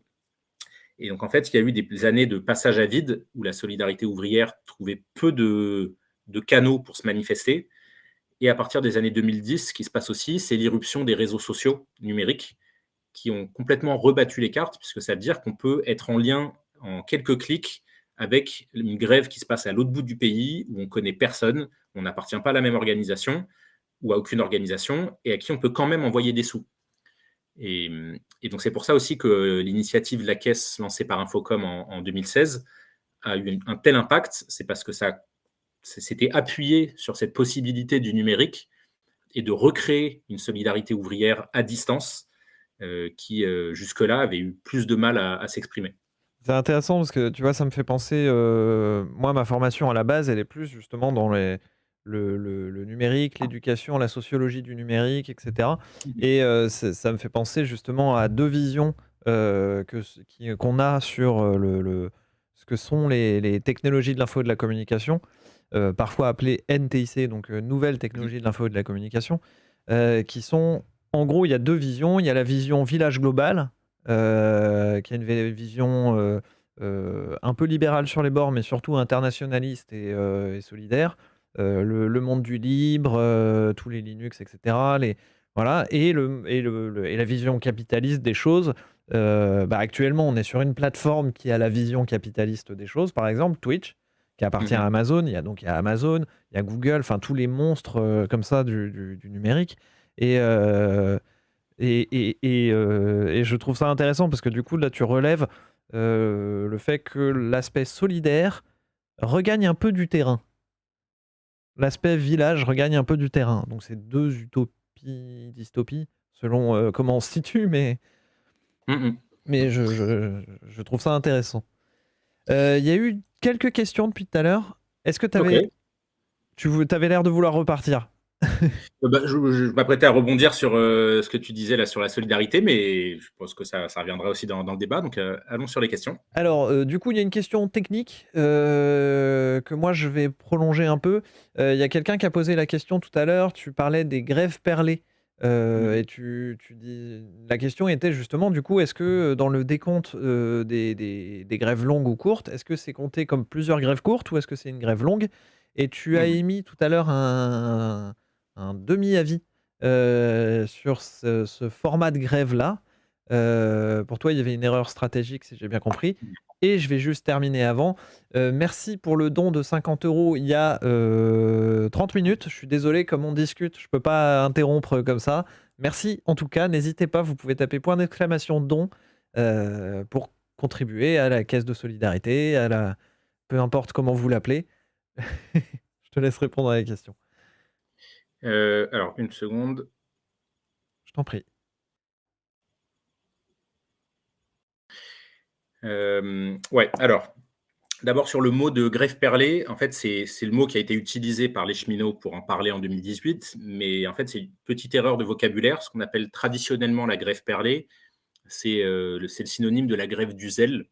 C'est être au travail, mais freiner, en faire le moins possible, etc. Faire juste sa fiche de poste. Ouais, parfois même moins. Et sauf que là, comme dans perler, on entend comme des perles qui s'enchaînent dans un collier. J'imagine que c'est pour ça que c'est ce mot-là qui a été utilisé. Et donc, le raisonnement, c'était d'avoir plusieurs préavis de grève séparés, plusieurs périodes de grève séparées, où on reprenait le travail entre les deux. Et donc, en fait, légalement, il n'y avait que les journées en grève qui pouvaient être décomptées du salaire. Et en fait, toujours dans la logique de pression patronale, la SNCF savait très bien, les patrons de la SNCF savaient très bien qu'ils n'avaient pas le droit, et pourtant, ils ont prélevé la totalité des périodes à plein de cheminots, en incluant les périodes de travail, comme s'il y avait eu une grève ininterrompue. Ils savaient très bien qu'ils seraient obligés de rembourser les sous à la fin, et ça s'est fini au tribunal et la SNCF a perdu. Mais entre-temps, ça leur a permis de mettre la pression encore plus sur les grévistes. Donc vraiment sale. Peut-être il Et faut en fait, réexpliquer le contexte de ces grèves-là. C'était notamment, l'idée de casser le statut de cheminot, c'était la privatisation, de la SNCF et l'ouverture à la concurrence, exactement. voulue par l'Union européenne et puis avec, beaucoup de zèle par nos gouvernements. Et c'était ce contexte-là qui, poussait aussi, la direction de la CFDT à être aussi violente parce qu'ils avaient vraiment besoin de casser cet esprit, de corps qu'il y avait, énormément à la SNCF. Je ne sais pas s'il y a encore, je pense qu'il doit en rester des traces, mais Oui, bien sûr. en changeant le statut et cetera et du coup, ça permettait justement de mettre les facs, comme tu disais, les facultatifs, que de toute manière, si j'ai bien compris d'ailleurs, c'est le seul statut par lequel on peut rentrer, heu, en conducteur de train maintenant. C'est le statut d'entrée. Rentrer au pôle fac, non. Je pense qu'ils prennent plutôt des conducteurs expérimentés qui OK. sont capables de conduire sur plein de lignes et qui sont des mercenaires, en gros. En général, on commence sur une ligne Mmh. et un matériel. Enfin, voilà. Mais même depuis que j'ai quitté la SNCF, ça a encore pas mal évolué. Et en général, pas trop dans le bon sens, malheureusement. Mais donc, en fait, si cette grève perlée donc, a eu lieu, c'est parce que ce que les syndicats constataient à la SNCF depuis plusieurs conflits, c'était qu'il y avait de plus en plus de grévistes qui fabriquaient leur propre planning de grève à l'intérieur des grandes grèves reconductibles. Alors ça marchait pas pour les conducteurs et les contrôleurs, parce que les roulants ont un calcul différent du temps de travail, mais pour tous ceux qu'on appelle les sédentaires, donc les agents départ, les commerciaux, les aiguilleurs, les agents d'entretien des voies, d'entretien des rames, etc., il y avait une pratique qui était en train de devenir assez fréquente, qui était de faire grève, par exemple, du lundi au vendredi, Mmh. de reprendre le vendredi le travail, et de se remettre en grève la semaine suivante. Parce qu'en fait, il y a un calcul de jours de grève qui fait que quand on a des repos qui, du coup, tombent pas toujours le week-end d'ailleurs, même assez rarement dans certains métiers, mais quand les repos sont encadrés par un jour de grève avant, un jour de grève après, il y a la pratique patronale légale de compter la totalité comme grève, y compris les journées de repos. D'accord. Et donc, ce que faisaient beaucoup de cheminots, c'était d'interrompre la grève à certains moments, en fonction de leur propre emploi du temps de travail, pour ne pas se faire décompter les repos. Et donc le calendrier de grève perlé, ça correspondait à systématiser ça pour tout le monde en même temps. Mmh. Et donc il y a une idée juste derrière qui est de tenir compte des pratiques réelles des collègues et dans l'intention de leur faire perdre le moins de sous possible. L'inconvénient, c'est que en annonçant à l'avance un calendrier de grève très précis et sur 3 mois, non seulement la SNCF, mais même les entreprises des voyageurs, qui auraient été perturbées sinon par les grèves de transport, tout le monde a pu s'organiser Mmh. pour tenir compte de ces journées de grève et donc concentrer le travail sur les autres jours ou prévoir les repos du pôle fac et des cadres pendant les journées où il n'y a pas grève pour que tout le monde soit disponible pendant les journées de grève. Donc en fait, c'est aussi donner des outils aux adversaires pour neutraliser la grève. Ouais. Alors, En alors que fait, ce qu'on cette a idée-là, elle était pas mauvaise, mais le fait de l'annoncer comme ça était un peu plus ça cassait la bonne idée, quoi. OK. il y a ça, et il y a même un deuxième inconvénient, à mon avis, qui est que quand on est en grève reconductible, une des particularités, au moins depuis la grève de 86 et la grève de 95, c'est que qui dit grève reconductible dit assemblée générale de grévistes. Mmh. Et c'est les assemblées générales qui décident si on maintient la grève ou pas. Il peut y avoir des consignes des structures syndicales, mais c'est toujours les grévistes eux-mêmes en assemblée générale qui décident. Ouais. Sauf que quand le planning est calé 3 mois à l'avance, en fait, il n'y a plus aucune raison de venir en assemblée générale. Il n'y a aucun suspense, aucun enjeu de construction, aucun débat à avoir puisque tout est ficelé. Et donc, en fait, ça a dépossédé les grévistes de leur pouvoir De sur la grève. de la grève et puis C'est du ça. plaisir et de l'aspect, festif qui va avec la Exactement. grève parce qu'il faut pas non plus le négliger. Il y a une tendance à droite, hein, à dire que les grèves sont des moments où, en gros, je vais reprendre la caricature germinalienne, tiens. Du coup, ils sont oisifs, ils boivent, etc. C'est oui, quand on commence à avoir faim et pas d'argent, si on peut faire un peu la fête, c'est déjà ça de prix. Voilà. Mm. Et c'est aussi un moment c'est vrai que les AG et les fêtes liées aux grèves, donc si on reprend les grèves historiques avec les balles qu'il pouvait y avoir, je pense que même dès 1830 d'ailleurs, ça m'étonnerait qu'ils aient fait que la grève en faisant la tête. Et En fait, il y a une pratique qui est liée à ça, qui s'est massivement généralisée au début du XXe, qui est ce qu'on a appelé les soupes communistes, Mm. et qui était l'idée que plutôt que de donner de l'argent aux grévistes pour que chacun se débrouille, l'argent qui était collecté ou qui était donné par les syndicats était utilisé pour faire des grands repas communs tous les jours. Et donc, il y a certaines grèves, et donc il y a même eu, ça a été immortalisé par toute une campagne d'impression de cartes postales avec des photos de ce qu'on appelait les soupes communistes, où on voit des grévistes entablillés avec les femmes et les enfants qui s'occupent de bouffe collective, de moments joyeux, du coup. Enfin, pas toujours quand la grève est trop longue, mais en tout cas plus joyeux que chacun dans son coin. Et ça permettait de maintenir une vraie vie collective des grévistes pendant parfois des grèves qui pouvaient durer des mois entiers. Et, et donc c'est plus difficile aujourd'hui parce que les ouvriers ou les salariés grévistes sont souvent dispersés géographiquement, ils n'habitent pas au même endroit, ils habitent loin de leur lieu de travail. Euh, et donc, c'est plus compliqué de regrouper les gens pour une vie collective en dehors du travail que quand on parle des ouvriers en chaussures de la ville de Fougères en Bretagne, par exemple, où c'est très localisé et où là, on peut gérer les repas et la vie collective pendant toute la durée de la grève. Là, on prend les cheminots d'une gare parisienne, ça habite aux quatre coins de la région parisienne et parfois beaucoup plus loin que ça. Et voilà, c'est beaucoup plus difficile. Ouais. Après, tu vois, ça me fait penser quand même, tu vois, tu parlais des grèves des mineurs des années 70. Euh, le grand-père de ma compagne était un leader CGT à cette époque-là dans les mines. Et Ok. je sais que justement, il y a eu des mouvements de solidarité internationale à ce moment-là. Donc, mine de rien, malgré tout, ils ont maintenu ça. Ou quand c'était les Anglais qui étaient en grève contre Thatcher, ils ont envoyé des endives là-bas, parce que les endives, ça coûte une fortune en Angleterre, sauf que ça pousse n'importe comment en Lorraine. Et du Mhm. coup, ils ont envoyé des endives. Mais donc, il y a eu il y a eu quand même, mine de rien, des échanges comme ça qui sont restés à l'international. Complètement.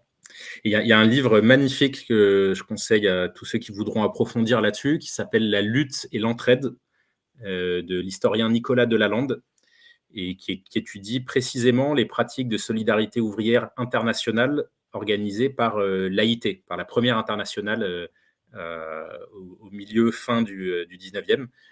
Et on voit justement comment ces réseaux de soutien internationaux ont pu vraiment sauver la vie de milliers de grévistes.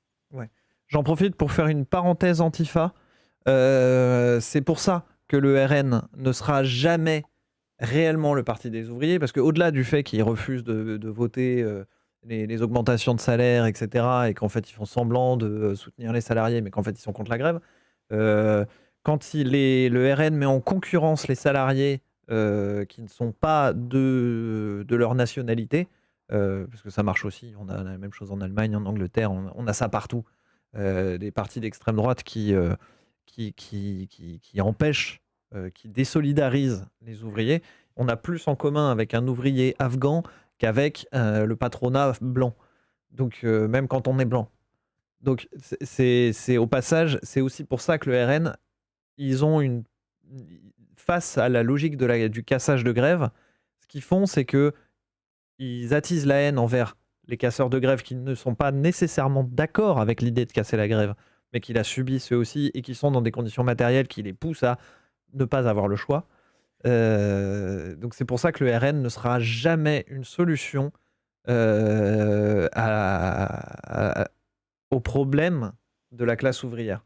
Voilà. C'était l'instant antifa, mais Tout à depuis fait tout à d'accord l'heure, avec ça ça. me titille. Et en fait, l'extrême droite, les ancêtres du RN, ont même des sacrés dossiers de cassage de grève manu militari. Il Oui, y a eu oui. ce ce qu'on appelait des officines comme Liberté du travail ou Honneur de la France, des choses comme ça, qui mettaient des gros bras à disposition du patronat pour casser physiquement les piquets de grève. Voilà, travail, famille, patrie, c'était pas un slogan de la gauche. Tout à fait. Voilà. Alors bon, déjà j'ai noté hein, la lutte et l'entraide de Nicolas Delalande, ça a l'air passionnant. Je pense que je vais essayer de prendre le temps de le lire. Est-ce que vous avez des questions les gens ou est-ce que tu peux rebondir sur ce que je disais sur les outils de communication, village global, etc. En fait, je pense qu'il y a. Alors, pour le coup, je ne suis pas du tout spécialisé en sociologie du numérique ou des réseaux sociaux, mais je pense que ça a permis de décloisonner des groupes qui, jusque-là, avaient peu de manières de se connecter à des gens qui habitaient loin ou qui faisaient un autre métier ou qui avaient peu d'occasions de croiser dans la vie quotidienne. Ou ubérisé, hein, sous le Tout à fait. modèle des canuts. Tout à fait. Et donc, je pense que les réseaux sociaux, on n'est pas du tout au bout des évolutions que ça permet, mais il y a déjà une part de reconfiguration des solidarités populaires, même des sociabilités populaires, de qui on côtoie ou avec qui on peut rentrer en contact à distance, qui joue un rôle dans tout ça. Et une des choses que montre très bien Nicolas Delalande, il travaille sur une période où il n'y a pas du tout de réseaux sociaux numériques, mais il montre comment les changements technologiques de chaque période peuvent être appropriés et mis au service de la lutte. Et par exemple, la généralisation du télégraphe, qui est un certain ancêtre des réseaux sociaux, a permis parce que juste avant le télégraphe, il fallait échanger des courriers, ça mettait des semaines. Et donc, le temps que l'argent soit collecté, par exemple en Angleterre, pour soutenir des grévistes en France, qu'il soit collecté, que l'information parvienne, que ce soit décidé qu'on collecte, que l'argent soit collecté et qu'on le renvoie, la majorité du temps, l'argent arrivait une fois que la grève était finie. Alors que grâce au télégraphe, on a pu au minimum transmettre l'information qu'on avait collecté tant d'argent et qu'il fallait tenir le temps que l'argent arrive jusqu'aux grévistes. Et ça donnait un courage suffisant pour tenir un peu plus.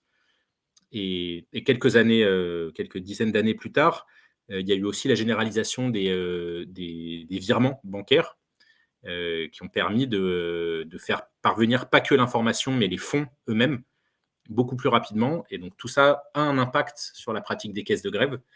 Et du coup, les réseaux sociaux numériques et les cagnottes en ligne aussi. Et c'est vraiment dans ce droit fil.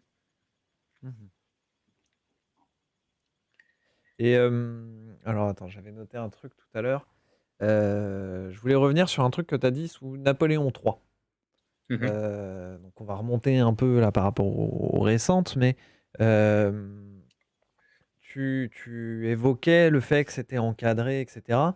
Est-ce qu'il y a eu une période où la grève était pas forcément illégale, mais autorisée, mais pas forcément légale, et où des moments où la caisse de grève était illégale alors que la grève, elle, l'était légale?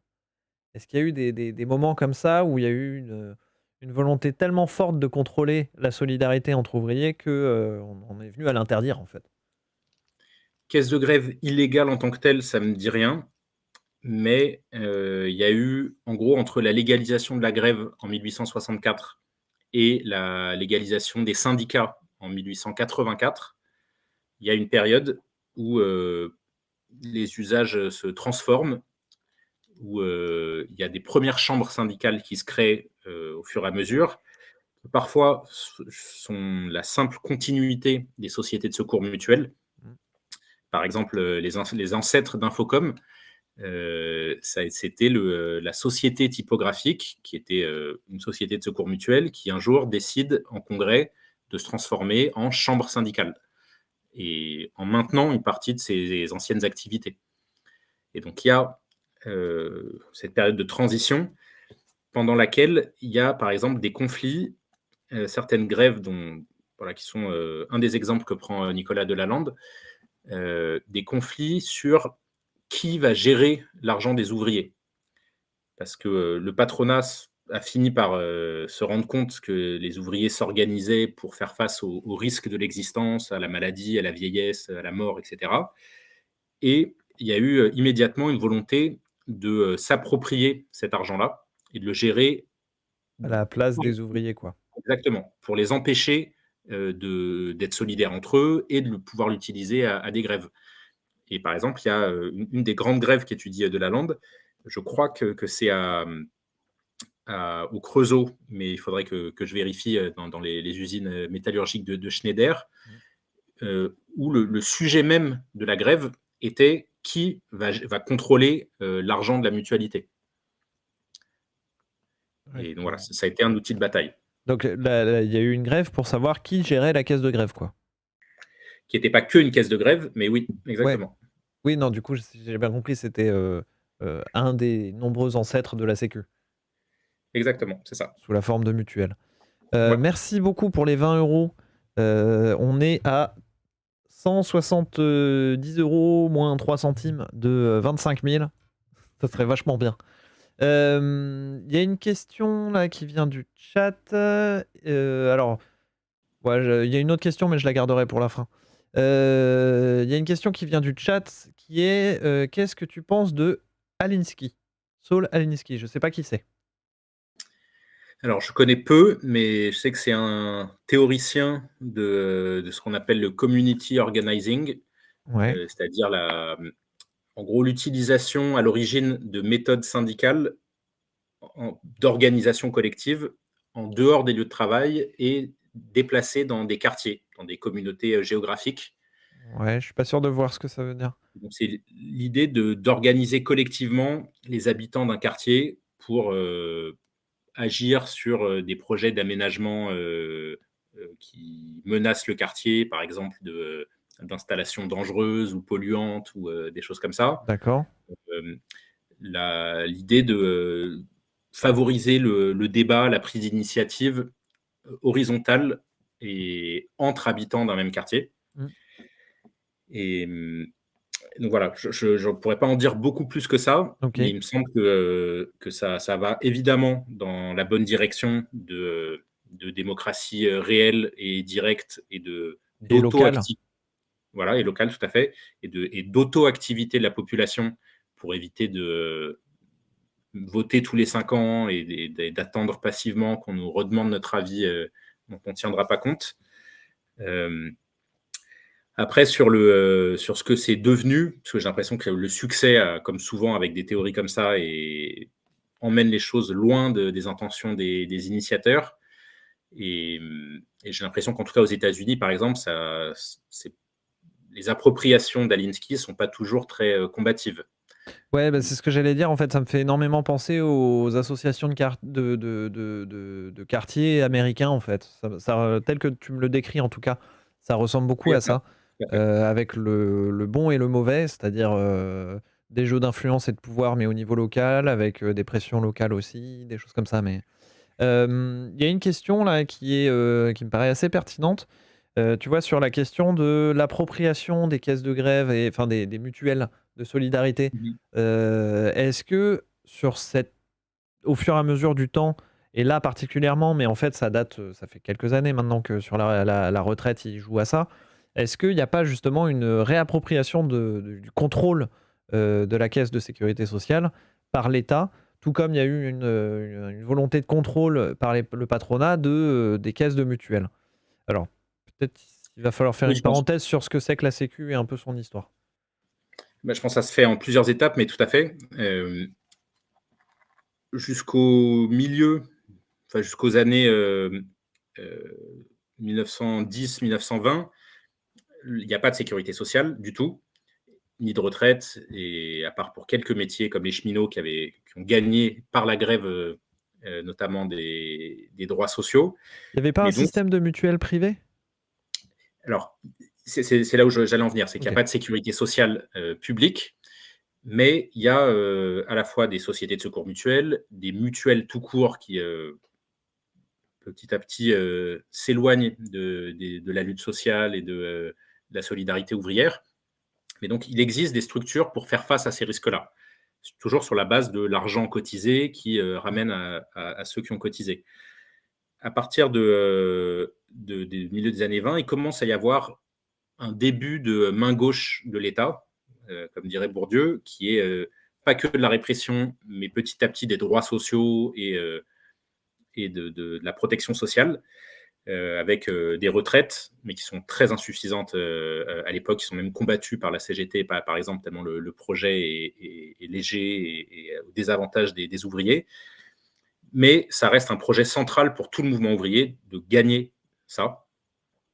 Et donc ça n'est possible de la manière dont qu'on connaît aujourd'hui, en tout cas qu'on a connu sur les dernières décennies, ça n'est possible qu'à la libération, avec un rapport de force exceptionnel, puisque l'État était à reconstruire, puisque Vichy avait C'était ruiné, détruit...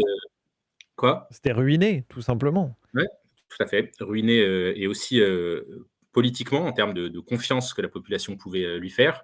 Surprenamment. Euh, le patronat avait massivement collaboré avec Vichy et avec les nazis, et donc là encore complètement décrédibilisé. Et à l'inverse, le mouvement ouvrier, notamment la CGT et le Parti communiste français à l'époque, avait joué un rôle très important dans la résistance, et donc avait à la fois une base de masse, une légitimité politique très importante, et même une cerise sur le gâteau, il y avait des armes. C'est-à-dire qu'il y avait des milices qui avaient gardé les armes à la libération.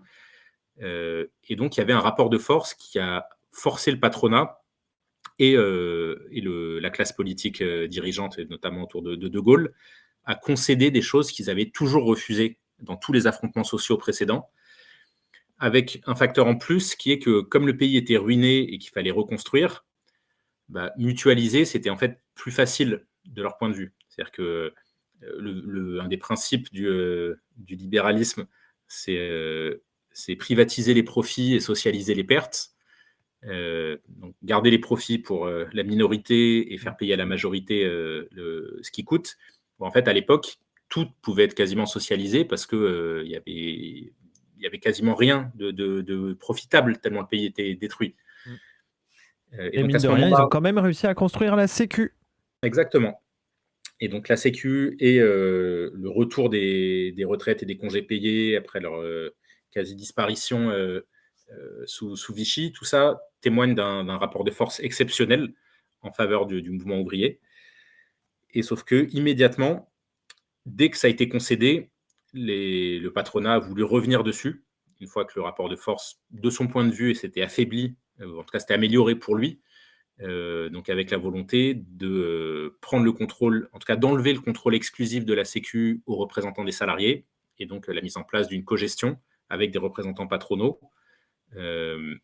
Et même maintenant, on en est arrivé à une situation où on voit tout le débat sur le fameux déficit des retraites, où l'État se permet de gérer le budget de la Sécu des retraites comme un budget parmi d'autres, alors que c'est de l'argent qui est gagné exclusivement par le travail des salariés. On entend souvent à la télé le vocabulaire de charges sociales, etc.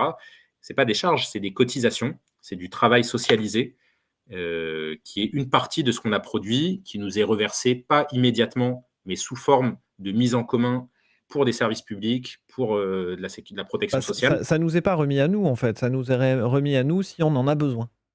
C'est ça. Ça sert Quand à on en ceux a, qui en ont quand on en a besoin. besoin. C'est ça, c'est comme ça.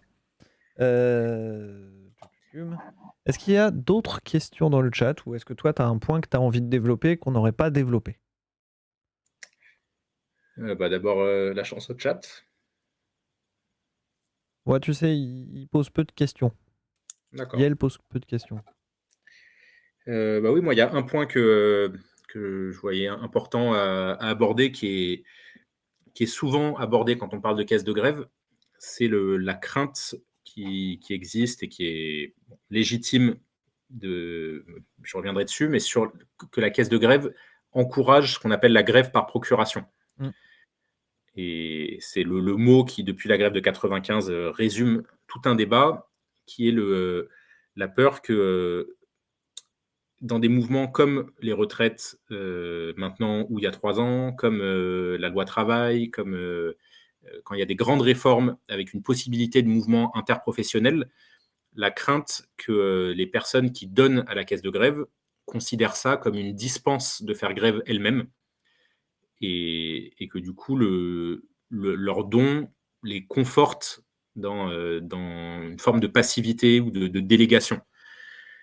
Et alors, c'est un débat qui a que dans ces situations-là, puisque quand on a par exemple un mouvement de grève chez les cheminots exclusivement, tous ceux qui donnent pour soutenir les cheminots ne sont pas a priori susceptibles de se mettre en grève eux-mêmes.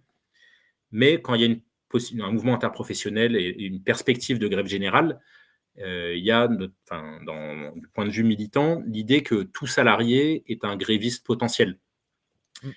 Et que donc, pour que la grève gagne, il faut élargir la grève et la généraliser et que tous ceux qui pourraient puissent faire grève, fassent grève effectivement. Et donc, je pense que ce raisonnement-là est juste et important, mais à la fois, il y a des populations entières dans le pays qui ne sont pas vraiment inclus dans ce raisonnement-là, les retraités, les indépendants, les chômeurs, qui en fait, pour qui la grève, pas le droit les de grève. voilà, c'est même pas qu'ils n'ont pas le droit, c'est que la grève, ça fait pas partie de leurs possibilités objectives, matérielles. C'est ça. Tu peux pas arrêter de travailler quand tu n'as pas de travail, ou quand tu n'en as plus, ou quand ton employeur, c'est toi-même. Ça s'appelle pas la grève. Et donc, tout cela peuvent, pour s'investir, participer aux manifestations, mais donner à une caisse de grève, ça représente un pas d'investissement en plus et positif, et donc pas des grévistes en moins, comme certains le craignent. Et par contre, ce débat est plus adapté à d'autres catégories, notamment des cadres ou des salariés du privé dans des petites entreprises qui jugent que faire grève, c'est trop risqué, trop compliqué, qui ne savent pas comment faire, qu'il y a, par exemple, une foule d'entreprises, une majorité d'entreprises où il n'y a pas de présence syndicale, et donc personne à qui on peut demander comment faire grève. Il y a des pressions managériales qui peuvent faire risquer son emploi à des personnes qui feraient grève. Tu le disais tout à l'heure pour la les intérimaires. précarité, etc. Exactement. Je t'interromps 2 secondes. Merci Pogo Bagarre pour le raid de 42 personnes. Merci beaucoup. Si vous tapez point d'exclamation don et que vous avez les moyens de soutenir la grève financièrement, n'hésitez pas. Mais comme on était en train de le dire, faites quand même grève. Je te relaisse la parole. Et donc ce débat existe, il faut le prendre au sérieux. Comment le mouvement syndical en particulier fait pour redonner le droit de grève à des millions de salariés qui en sont de fait privés, même s'ils l'ont légalement. Oui, je voyais le chat qui rappelait l'hôpital, par exemple. Ouais, l'hôpital, pourtant, il y a des mobilisations très fréquentes et pour le coup, ça ne les empêche pas de se battre, même si ça veut dire que la grève peut se traduire par un brassard ou être quand même au travail, avec l'affaire la possibilité de réquisition, par exemple. Mais donc là, c'est un débat sur la place du syndicalisme, sa capacité à se réimplanter dans des secteurs où il est faible, sa capacité à s'occuper de catégories de salariés dont il s'est en partie désintéressé pendant longtemps, les précaires, les CDD, les intérimaires. Et je pense que ce n'est pas un débat en réalité sur la caisse de grève, même si c'est à l'occasion de la caisse de grève, c'est plutôt un débat sur l'utilité, la présence syndicale et la capacité, dans des grands mouvements, la capacité des grèves à grossir, à aller chercher d'autres secteurs. Moi, des stratégies qui me semblent les plus efficaces de l'histoire récente, c'est ce qui avait été mis en place en 2009 en Guadeloupe par le LKP, qui avait été à l'origine d'une grève générale historique. Ils avaient mis en place un principe qu'ils appelaient la grève marchante. C'est-à-dire que quand une entreprise rejoignait la grève, au lieu de voter et de se disperser ou d'aller à une manifestation centralisée, ils allaient voir l'entreprise d'à côté et ils faisaient fermer le rideau. Et ils disaient aux salariés, voilà, c'est fermé chez vous, venez. Et puis après, ils allaient voir encore l'entreprise à côté. Il y avait un phénomène de boule de neige.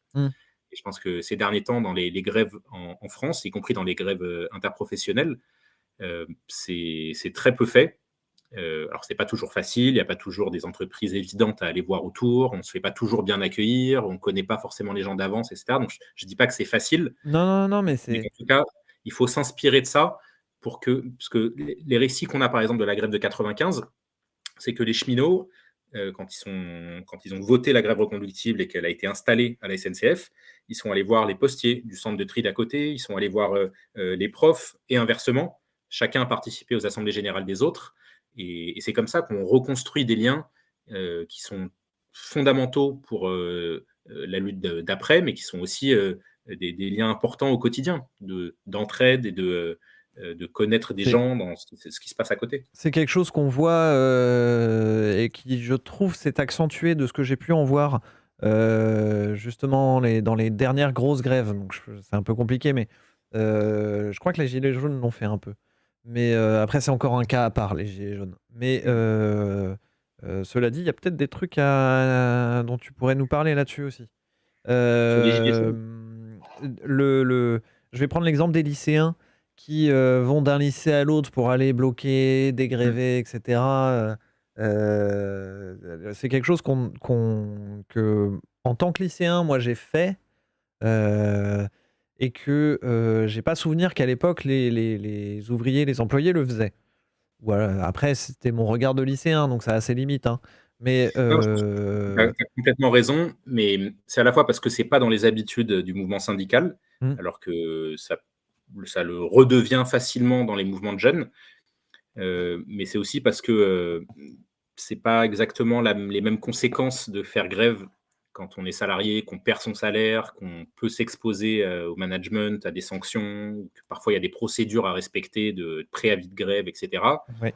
Ou à la SNCF même de déclaration individuelle d'intention. Il faut prévenir 48 heures à l'avance qu'on va faire grève et 48 heures à l'avance qu'on va reprendre le travail. C'est devenu très contraint.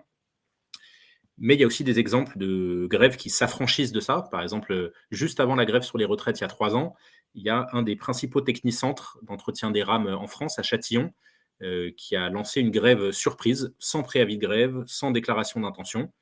Et en fait, c'est aussi comme ça qu'ils ont réussi à prendre de court la direction, qui n'a pas pu s'organiser pour contrer les effets de la grève. Et ils ont dû négocier, ils ont gagné une bonne partie de leurs revendications et pas de sanctions, alors qu'ils étaient dans l'illégalité la plus totale. Mais donc, quand on a le rapport de force, on peut se le permettre. Mais ça fait peu partie de la culture des structures syndicales.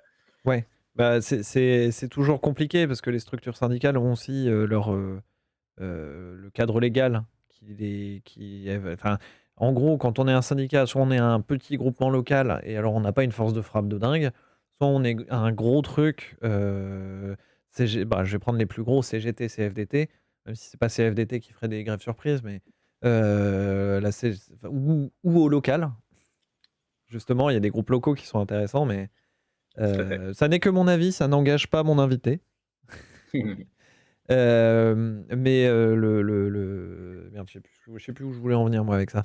Des grèves surprises. Ouais, ça a des conséquences sur la parce que enfin il y a une concurrence, il y a une mise en concurrence entre les syndicats qui étaient déjà là avant parce que plus tu es un gros syndicat, plus tu as de pouvoir, plus tu peux contrer le pouvoir et embrigader du monde pour voilà, pour appuyer sur le bouton de la grève quoi. Je caricature un petit peu, mais et Si seulement. si seulement, hein, si seulement. Mais voilà. Alors je vois qu'apparemment à l'hôpital maintenant aussi, ils ont 48 heures avant, 48 heures après, etc.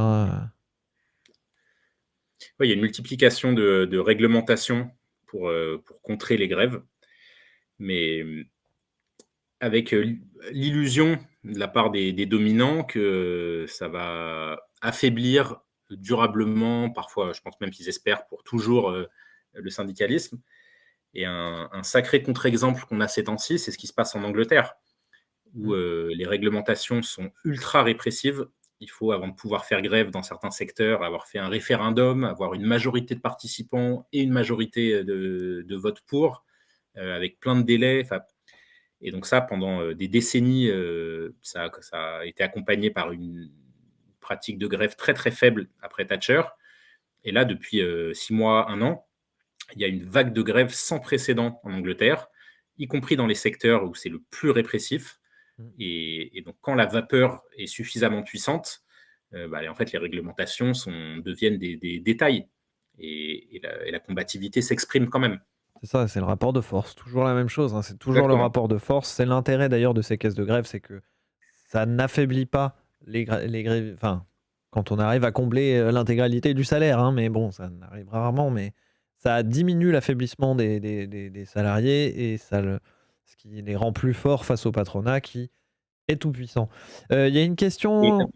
juste avant, un petit Ouais. rajout sur ce que tu dis. Je pense que le rôle des caisses de grève, c'est à la fois financier, donc affaiblir, limiter la casse, disons, ou Mm. alléger l'addition, parfois pour tous les grévistes, mais plus souvent pour les plus en galère ou ceux qui cumulent des difficultés en plus des retenues sur salaire de la grève. Mais en plus de l'impact financier, il y a un très fort impact politique des caisses de grève. C'est-à-dire que ça matérialise le soutien de la population, des gens extérieurs au secteur en question.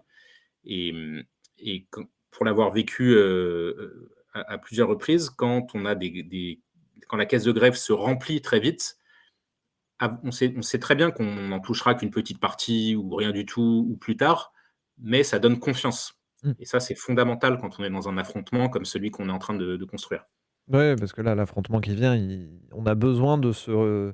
Oui, c'est une mesure de à quel point on n'est pas tout seul, quoi. C'est ça, c'est de l'encouragement. En parlant de légalisme, je te lis mot pour mot la question. En parlant de légalisme, est-ce que tu penses que c'est une raison de la quasi-inexistence de la CNT en France? Alors, je sais pas si tu connais bien l'histoire de la CNT ou pas. Euh, alors maintenant, il faudrait même dire les CNT, parce qu'il y en a deux. Ah, j'avais pas suivi Euh, ça. il y a la CNT dite Vignole, bon, historique, et il y a eu une scission il y a quelques années qui a créé la CNT Solidarité ouvrière, notamment autour des secteurs du nettoyage et de la sous-traitance. Mm. Euh, c'est dur de donner une raison précise, mais il y a eu un âge d'or du syndicalisme révolutionnaire qui est le corpus idéologique auquel se réfère toujours la CNT, qui a dirigé la grande CGT jusqu'à la Première Guerre mondiale. Et la décrue du syndicalisme révolutionnaire, à mon avis, elle ne tient pas principalement au légalisme, mais à plusieurs facteurs, mais notamment l'influence de la révolution russe qui a amené une partie des syndicalistes révolutionnaires à se rapprocher des bolcheviks Mm. ou du jeune parti communiste, ou après des courants trotskistes anti-staliniens, des dirigeants comme Pierre Monat ou Rosemer, qui étaient parmi les figures principales du syndicalisme révolutionnaire. Il y a le stalinisme lui-même, qui a empêché de s'exprimer la plupart des courants radicaux à coup de cassage de gueule et de répression dure contre les trotskistes, contre les Mao, contre les syndicalistes révolutionnaires, les anards aussi. Mm. Et, mais en fait, je pense que la limite principale est dans le... Mais bon, c'est un débat dans tous les syndicats, et en tout cas chez tous les syndicalistes combatifs. Comment on articule syndicalisme de classe, syndicalisme de masse, syndicalisme démocratique, syndicalisme combatif, et en fonction du critère sur lequel on met le plus l'accent, on va avoir du mal à être aussi fort dans les autres. Par Ouais. exemple, la CFDT aujourd'hui est le plus gros syndicat en France, c'est pas vraiment le plus radical, par exemple. Bon. Ouais. La CNT, je pense que c'est un peu le proportion inverse. C'est le plus radical et du coup, il n'est pas très massif. Bon, voilà, il y a des arbitrages à faire. Ouais. Ouais, puis c'est aussi. Je vais prendre l'Espagne en comparatif, qui a historiquement eu des mouvements et des groupements anarchistes beaucoup plus forts que communistes, alors qu'en France, on avait des groupements et des partis communistes beaucoup plus forts, différentes versions de communisme et différents types de partis communistes, mais on a eu plusieurs partis communistes qui étaient beaucoup plus forts que les partis anarchistes et groupements anarchistes, etc. Et que du coup, ça s'est peut-être répercuté ou c'est peut-être le miroir de ce qui s'est passé entre la cause-conséquence, ça va être compliqué, mais en gros, si je fais dans les grandes lignes, en France, on est plus communiste et en Espagne, on est plus anarchiste. C'est Est-ce que toi, tu as une idée de l'explication? Tu pas l'air d'accord? Je pense que ça dépend vraiment des périodes. Ouais. Et je pense que c'est vrai pour l'Espagne, avant la révolution espagnole, la guerre civile. Mmh. À partir du moment où, Moscou en fait une priorité et envoie, des dirigeants politiques, les brigades internationales, des sous, des armes, et prend le contrôle, pour le meilleur et malheureusement pour le Pour le pire pire, ouais. de la révolution espagnole. Je pense que le courant anarchiste a jamais vraiment refait surface, à cette échelle-là après. Mmh. Et, et pourquoi il était aussi fort jusque-là? Je pense que, ah bon, c'est un peu mécanique de le dire comme ça, mais je pense que ça avait pas mal à voir avec la structure sociale de chaque pays, où en Espagne, c'était resté un pays extrêmement rural et où le syndicalisme révolutionnaire a mieux réussi à s'implanter chez les paysans que chez les ouvriers à l'époque. Mmh. Et, et donc, c'est notamment des scènes qu'on voit, des très très belles scènes du film Land and Freedom de Ken Loach sur la guerre civile espagnole. Où on voit des débats dans des communautés paysannes sur qu'est-ce que ça veut dire la collectivisation, comment on fait, est-ce que ça veut dire que tout est en commun ou que chacun a sa petite parcelle. Voilà. OK. Je pense que c'est des débats qui ont occupé le mouvement ouvrier pendant des décennies. Il y a une autre partie intéressante, qui parle justement de l'Espagne et de l'anarchisme, notamment dans toute la partie est. Heu, c'est dans «Histoire de l'anarchisme», je crois que c'est un le nom du documentaire. Un documentaire en plusieurs épisodes où justement ils reviennent précisément là-dessus, sur cette période-là. Est-ce que moi j'ai traité toutes mes questions. Est-ce que les gens, vous avez des questions ou est-ce que toi, tu as encore d'autres choses à redire? Alors apparemment la CNT, il y en a 3. CNT, CNT solidaire et CNT AIT. On me dit dans Alors, le chat. solidaire, c'est Solidarité ouvrière, mais de ce que j'ai compris, CNT et CNT-AIT, c'est la même. D'accord, bon, c'est un peu compliqué. OK, très bien. Bon, bah, n'hésitez pas si vous avez des questions, parce que moi j'ai posé l'ensemble des questions que que j'avais envie de poser. Mais en fait, ça tombe plutôt bien parce que je vais avoir du mal à rester jusqu'à 10 heures. D'accord, alors je vais voir avec mes collègues s'ils sont prêts à prendre la suite ou pas, les camarades. Moi, j'ai encore quelques minutes, mais voilà. Mais sinon, un autre point qui peut être intéressant à aborder, c'est que, alors je pense que vous en serez plus conscient que n'importe qui, mais la généralisation des cagnottes en ligne depuis 2016, je pense que ça a donné parfois des illusions à des grévistes. L'idée qu'il suffirait de créer une page sur le pot commun, sur Litchi, sur Hello Asso ou CotisUp ou d'autres pour que l'argent vienne. Ah oui, Et non. par exemple, en décembre, janvier, là, il y a 3 ans, la grève précédente sur les retraites, il y avait eu un recensement des cagnottes en ligne et à un moment, il y en avait 380 au même moment. Mmh. Et sauf qu'en fait, et donc c'est un vrai signe de généralisation de la pratique et de raisonnement stratégique D'envie de le faire, quoi. de la part des grévistes, voilà. Mais l'immense majorité stagnait à quelques centaines, parfois quelques milliers d'euros. Et parce que justement, il ne suffit pas d'ouvrir la page, il y a besoin d'un travail de collecte. Et je pense que vous êtes engagé dedans de Ah manière bah, là, ça fait une semaine que je ne extrêmement vis que comme impressionnante. ça et où je suis en tunnel du matin du matin 6 heures jusqu'au matin 2 heures et ouais, c'est Voilà, donc je pense que ça illustre très bien cette idée-là que l'argent vient pas magiquement, il faut aller le chercher.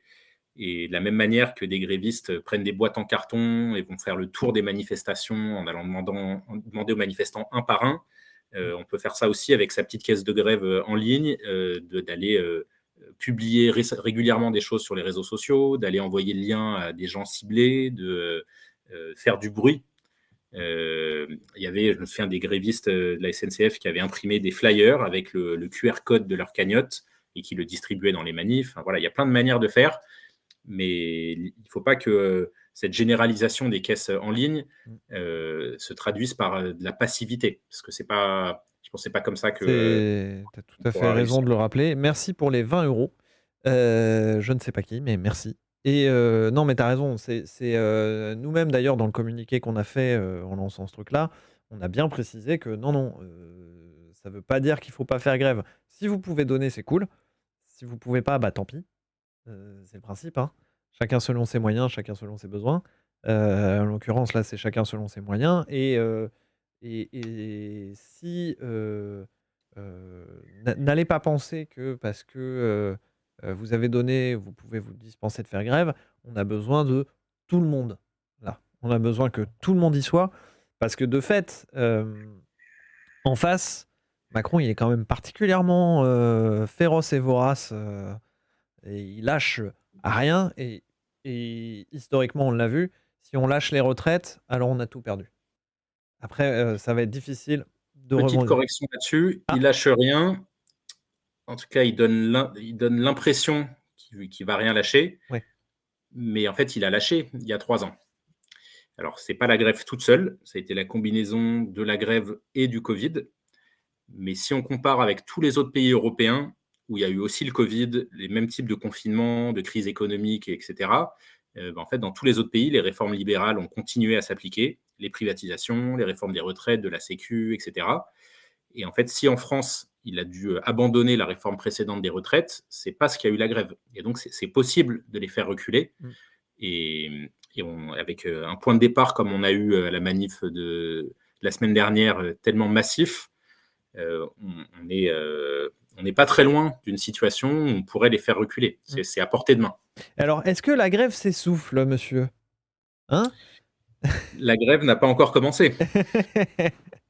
Non, non, mais voilà, il fallait que je la place parce que je la laisserai jamais, je la placerai jamais cette phrase sinon. Il y a une question. Alors, si, du coup, on n'a pas reparlé des gilets jaunes, mais je veux pas t'embêter toute ta soirée. Tu m'as dit que tu étais un peu.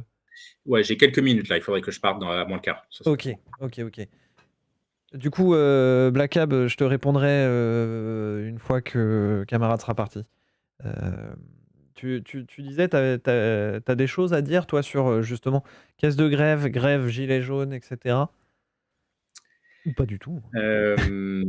Pas directement, mais il y a eu des fonctionnements assez proches pendant les Gilets jaunes, de mise en commun d'argent pour financer la bouffe, la cabane, des moments de convivialité, des déplacements à Paris. Il y a eu de la mise en commun, mais comme il n'y avait pas de grève, et c'était même une des particularités des Gilets jaunes, ça a été d'exister principalement dans des zones géographiques et dans des milieux professionnels où le syndicalisme n'existe quasiment pas et où du coup la colère s'est exprimée en dehors des lieux de travail.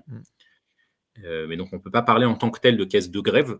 Il y a eu des caisses de solidarité, et dont une qui avait fait pas mal de bruit, qui était celle qui avait été créée pour le boxeur Ah oui, Christophe oui, oui. Détincté, qui avait été donc accusé d'avoir frappé des policiers, et il y a une collecte de solidarité qui a été organisée, et où finalement le gouvernement a réussi à obtenir de la part des dirigeants de la plateforme Litchi Mm. que les fonds ne lui soient jamais versés, et la cagnotte a été annulée.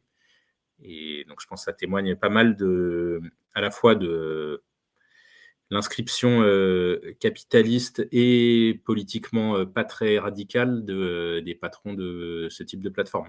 C'est ça. Ça, et puis de la volonté de contrôler les thunes des pauvres, quoi. C'est toujours la même C'est ça. chose. C'est ouais, mais les pauvres, ils dépensent leurs sous n'importe comment. Regardez, ils sont solidaires, ils s'entraident à affaiblir l'économie, hein. Mm. C'est ça la logique. Euh, Non, bah écoute, je pense qu'on va pouvoir te laisser. À Eh moins que ben, t'aies... merci à tous et toutes Si, pour la ces question que je disais que commentaires. j'avais gardée pour la fin. Ah, vas-y. Quelqu'un qui te demandait où est-ce qu'on peut trouver ta thèse. Alors, Ah. Et pour l'instant, il faudrait chercher dans une boule de cristal, parce qu'elle n'est pas encore écrite. Par contre, ce qui est disponible dès maintenant pour ceux qui voudraient approfondir, il y a le mémoire que j'avais fait pour mon Master 2, qui est disponible sur le site de Infocom CGT et sur le site de la CGT des hôtels de prestige et économique, CGT HPE. ok. Est-ce que tu as un lien ou Là, je vais avoir du mal à te l'envoyer là Ouais, bah, maintenant. je vais la chercher, vas-y, je te laisse en parler. Et donc ça, c'est pour un mémoire de recherche universitaire, mais de master. Et par contre, il y a des textes plus courts et bon, de meilleure qualité, parce que j'ai un peu progressé depuis. Il y a 3 articles, enfin plus que 4 articles maintenant qui sont lisibles. Ouais. Un qui est dans la revue Mouvement, qui avait sorti un numéro qui s'appelle Grève générale après le mouvement des retraites, juste à la fin du premier confinement, et où j'ai écrit un article dedans sur justement qu'est-ce que le cadre d'un mouvement interprofessionnel fait à la pratique des caisses de grève et au type de dilemmes qui peuvent se poser dans la tête des grévistes, des organisateurs de caisses et des donateurs. Un deuxième article qui est plus historique, où en fait, quand j'ai commencé à m'intéresser à la caisse d'Infocom, Romain m'a appris que Infocom était le nouveau nom de la chambre syndicale typographique de la presse, que je ne savais pas. Et donc, j'ai voulu accéder à leurs archives. Et donc, je suis allé voir dans leur cave, en fouillant au milieu des cartons de t-shirts, des stocks d'affiches et tout ça. Je suis tombé sur des bijoux d'archives, et notamment un cahier de compte-rendu de réunion d'une caisse de grève interprofessionnelle qui datait de 1864. Ah, pas mal. Donc 150 ans avant la caisse Infocom, leurs ancêtres avaient créé une structure à peu près équivalente. Et en fait, Romain a réinventé une pratique sans connaître la pratique originelle. Et ce qui est un vrai paradoxe pour ma recherche. Donc voilà, il y a un article qui raconte tout ça, qui est dans la revue d'histoire du 19e siècle.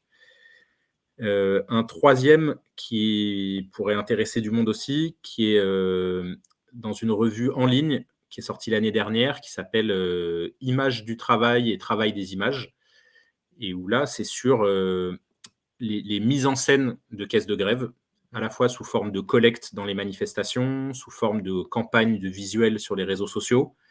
En gros, comment procèdent les organisateurs de caisses de grève pour susciter des dons, et quel type de cadrage idéologique ou d'émotion ils mettent en place.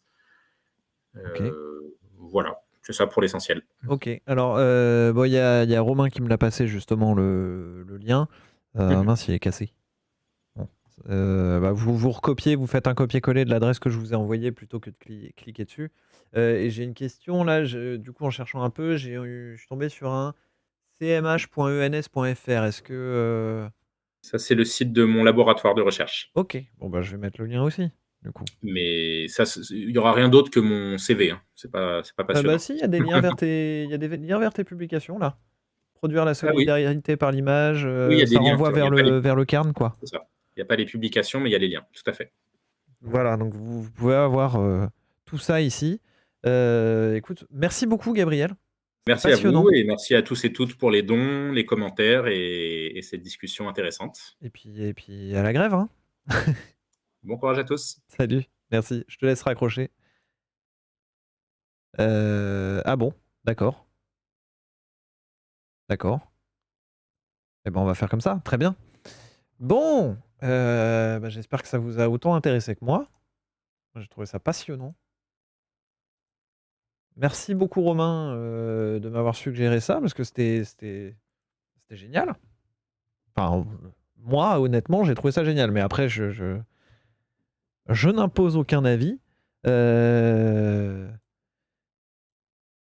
Ouais, non, alors Romain, j'ai reçu le renvoi, mais en fait c'est Twitch qui veut pas que je l'envoie en un bloc. Je sais pas pourquoi. C'est pas grave. Bah, du coup, voilà, donc c'était Gabriel Rosenman. Je vous ai mis les liens là dans le chat. Vous pouvez aller chercher un peu plus. Dans les références qu'il nous a données, il y avait la société. Non, c'était La lutte et l'entraide par Nicolas Delalande. Je vous le mets dans le chat aussi. Pareil, à l'occasion, on pourrait le lire.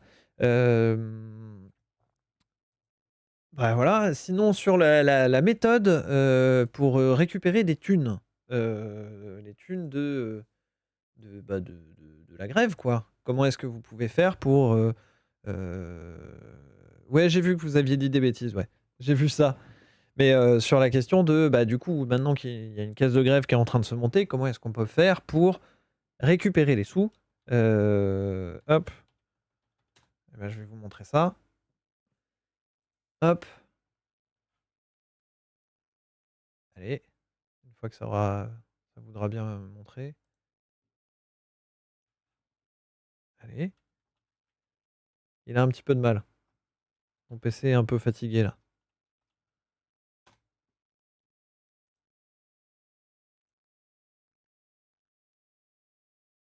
Ah là, il veut pas, hein. Je vais vous retrouver ça autrement. On va faire ça autrement. Hop. Si vous tapez point d'exclamation don, ça c'est pour pouvoir donner. Et si vous tapez hey, salut Valeur. Ça va? Allô? Non? Salut, salut. Ça va? Ça va camarade? Vraiment, j'ai coupé le micro, je crois. Non, non, je t'entends. Oui, tu m'entends ou pas? Ouais, ouais, je t'entends très bien. Bah écoute, c'est très bien que tu viennes un peu en avance. Parce que nous, on a fini. Je vais juste, du coup, avant, passer le lien de savoir comment toucher des sous. Parce que le but à un moment, c'est que ces sous-là, ils arrivent quelque part. C'est qu'ils arrivent à des gens. Hop.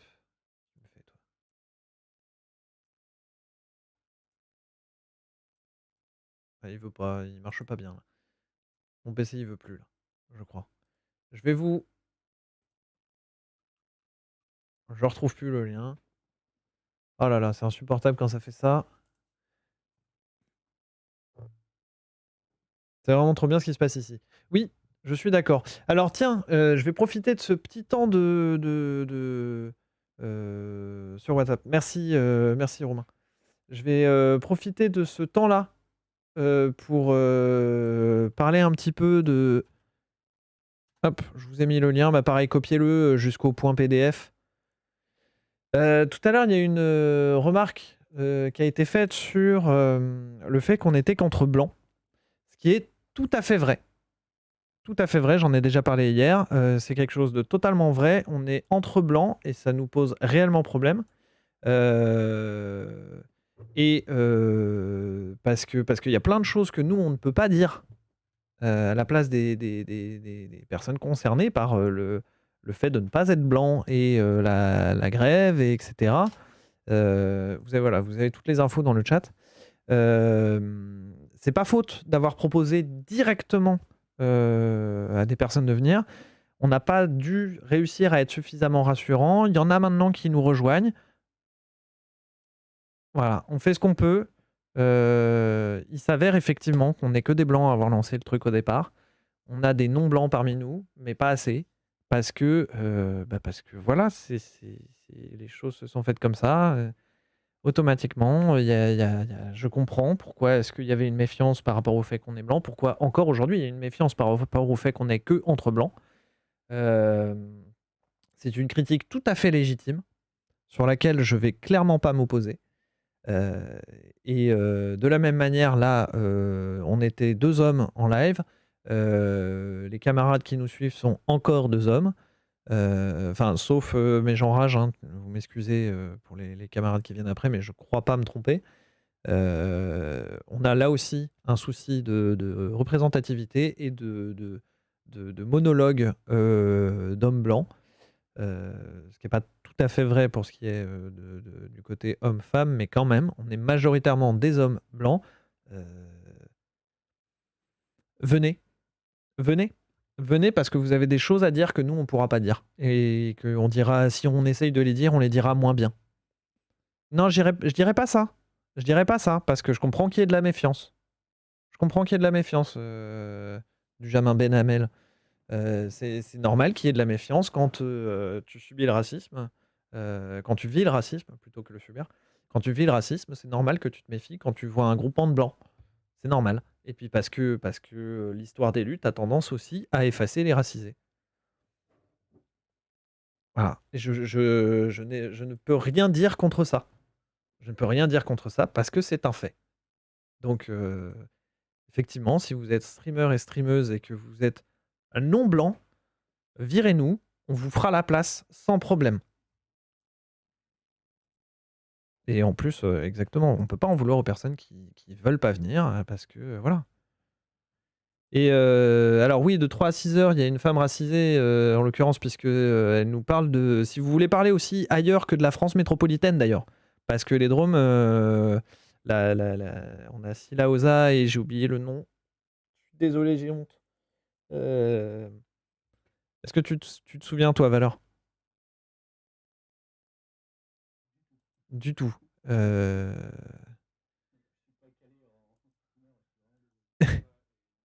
New, merci. Merci beaucoup, Octogame. Non, non, ils sont deux. Elles sont deux à streamer New 8, ouais. Elles sont deux à streamer sur cette chaîne-là et ils vont parler un peu des Drômes, justement. Donc là, en l'occurrence, depuis la Réunion, mais pas que. Et voilà. Vous êtes prêts? Moi, je vais vous laisser la place, du coup, parce que mon interview est finie. Oui, Histoire Crépue nous a rejoint. Il va essayer de trouver un moment pour caler ça. C'est pareil, il est très occupé. Mais pareil, Histoire Crépue, il a tellement de choses à dire. Tellement de choses à dire. Hyper intéressant. Donc, c'est pareil. Je suis content qu'il nous ait rejoint. Et puis, bah, voilà, il va essayer de se caler quand il aura un créneau, lui, de libre. Et puis, on lui fera une place en priorité. Mais bon, bah, du coup, je vais vous laisser avec les camarades. Je vous laisse un peu de l'international 8 bits pour la transition. Et puis, on se retrouve une prochaine fois. Ouais, on fait le décompte après. Bonne soirée à toutes et à tous. Merci d'avoir suivi ce stream. Et restez, puisqu'il y a Valeur Anarchiste et Octogame qui arrivent tout de suite. Bon, je vous laisserai parler de votre chaîne. Et voilà. Ciao.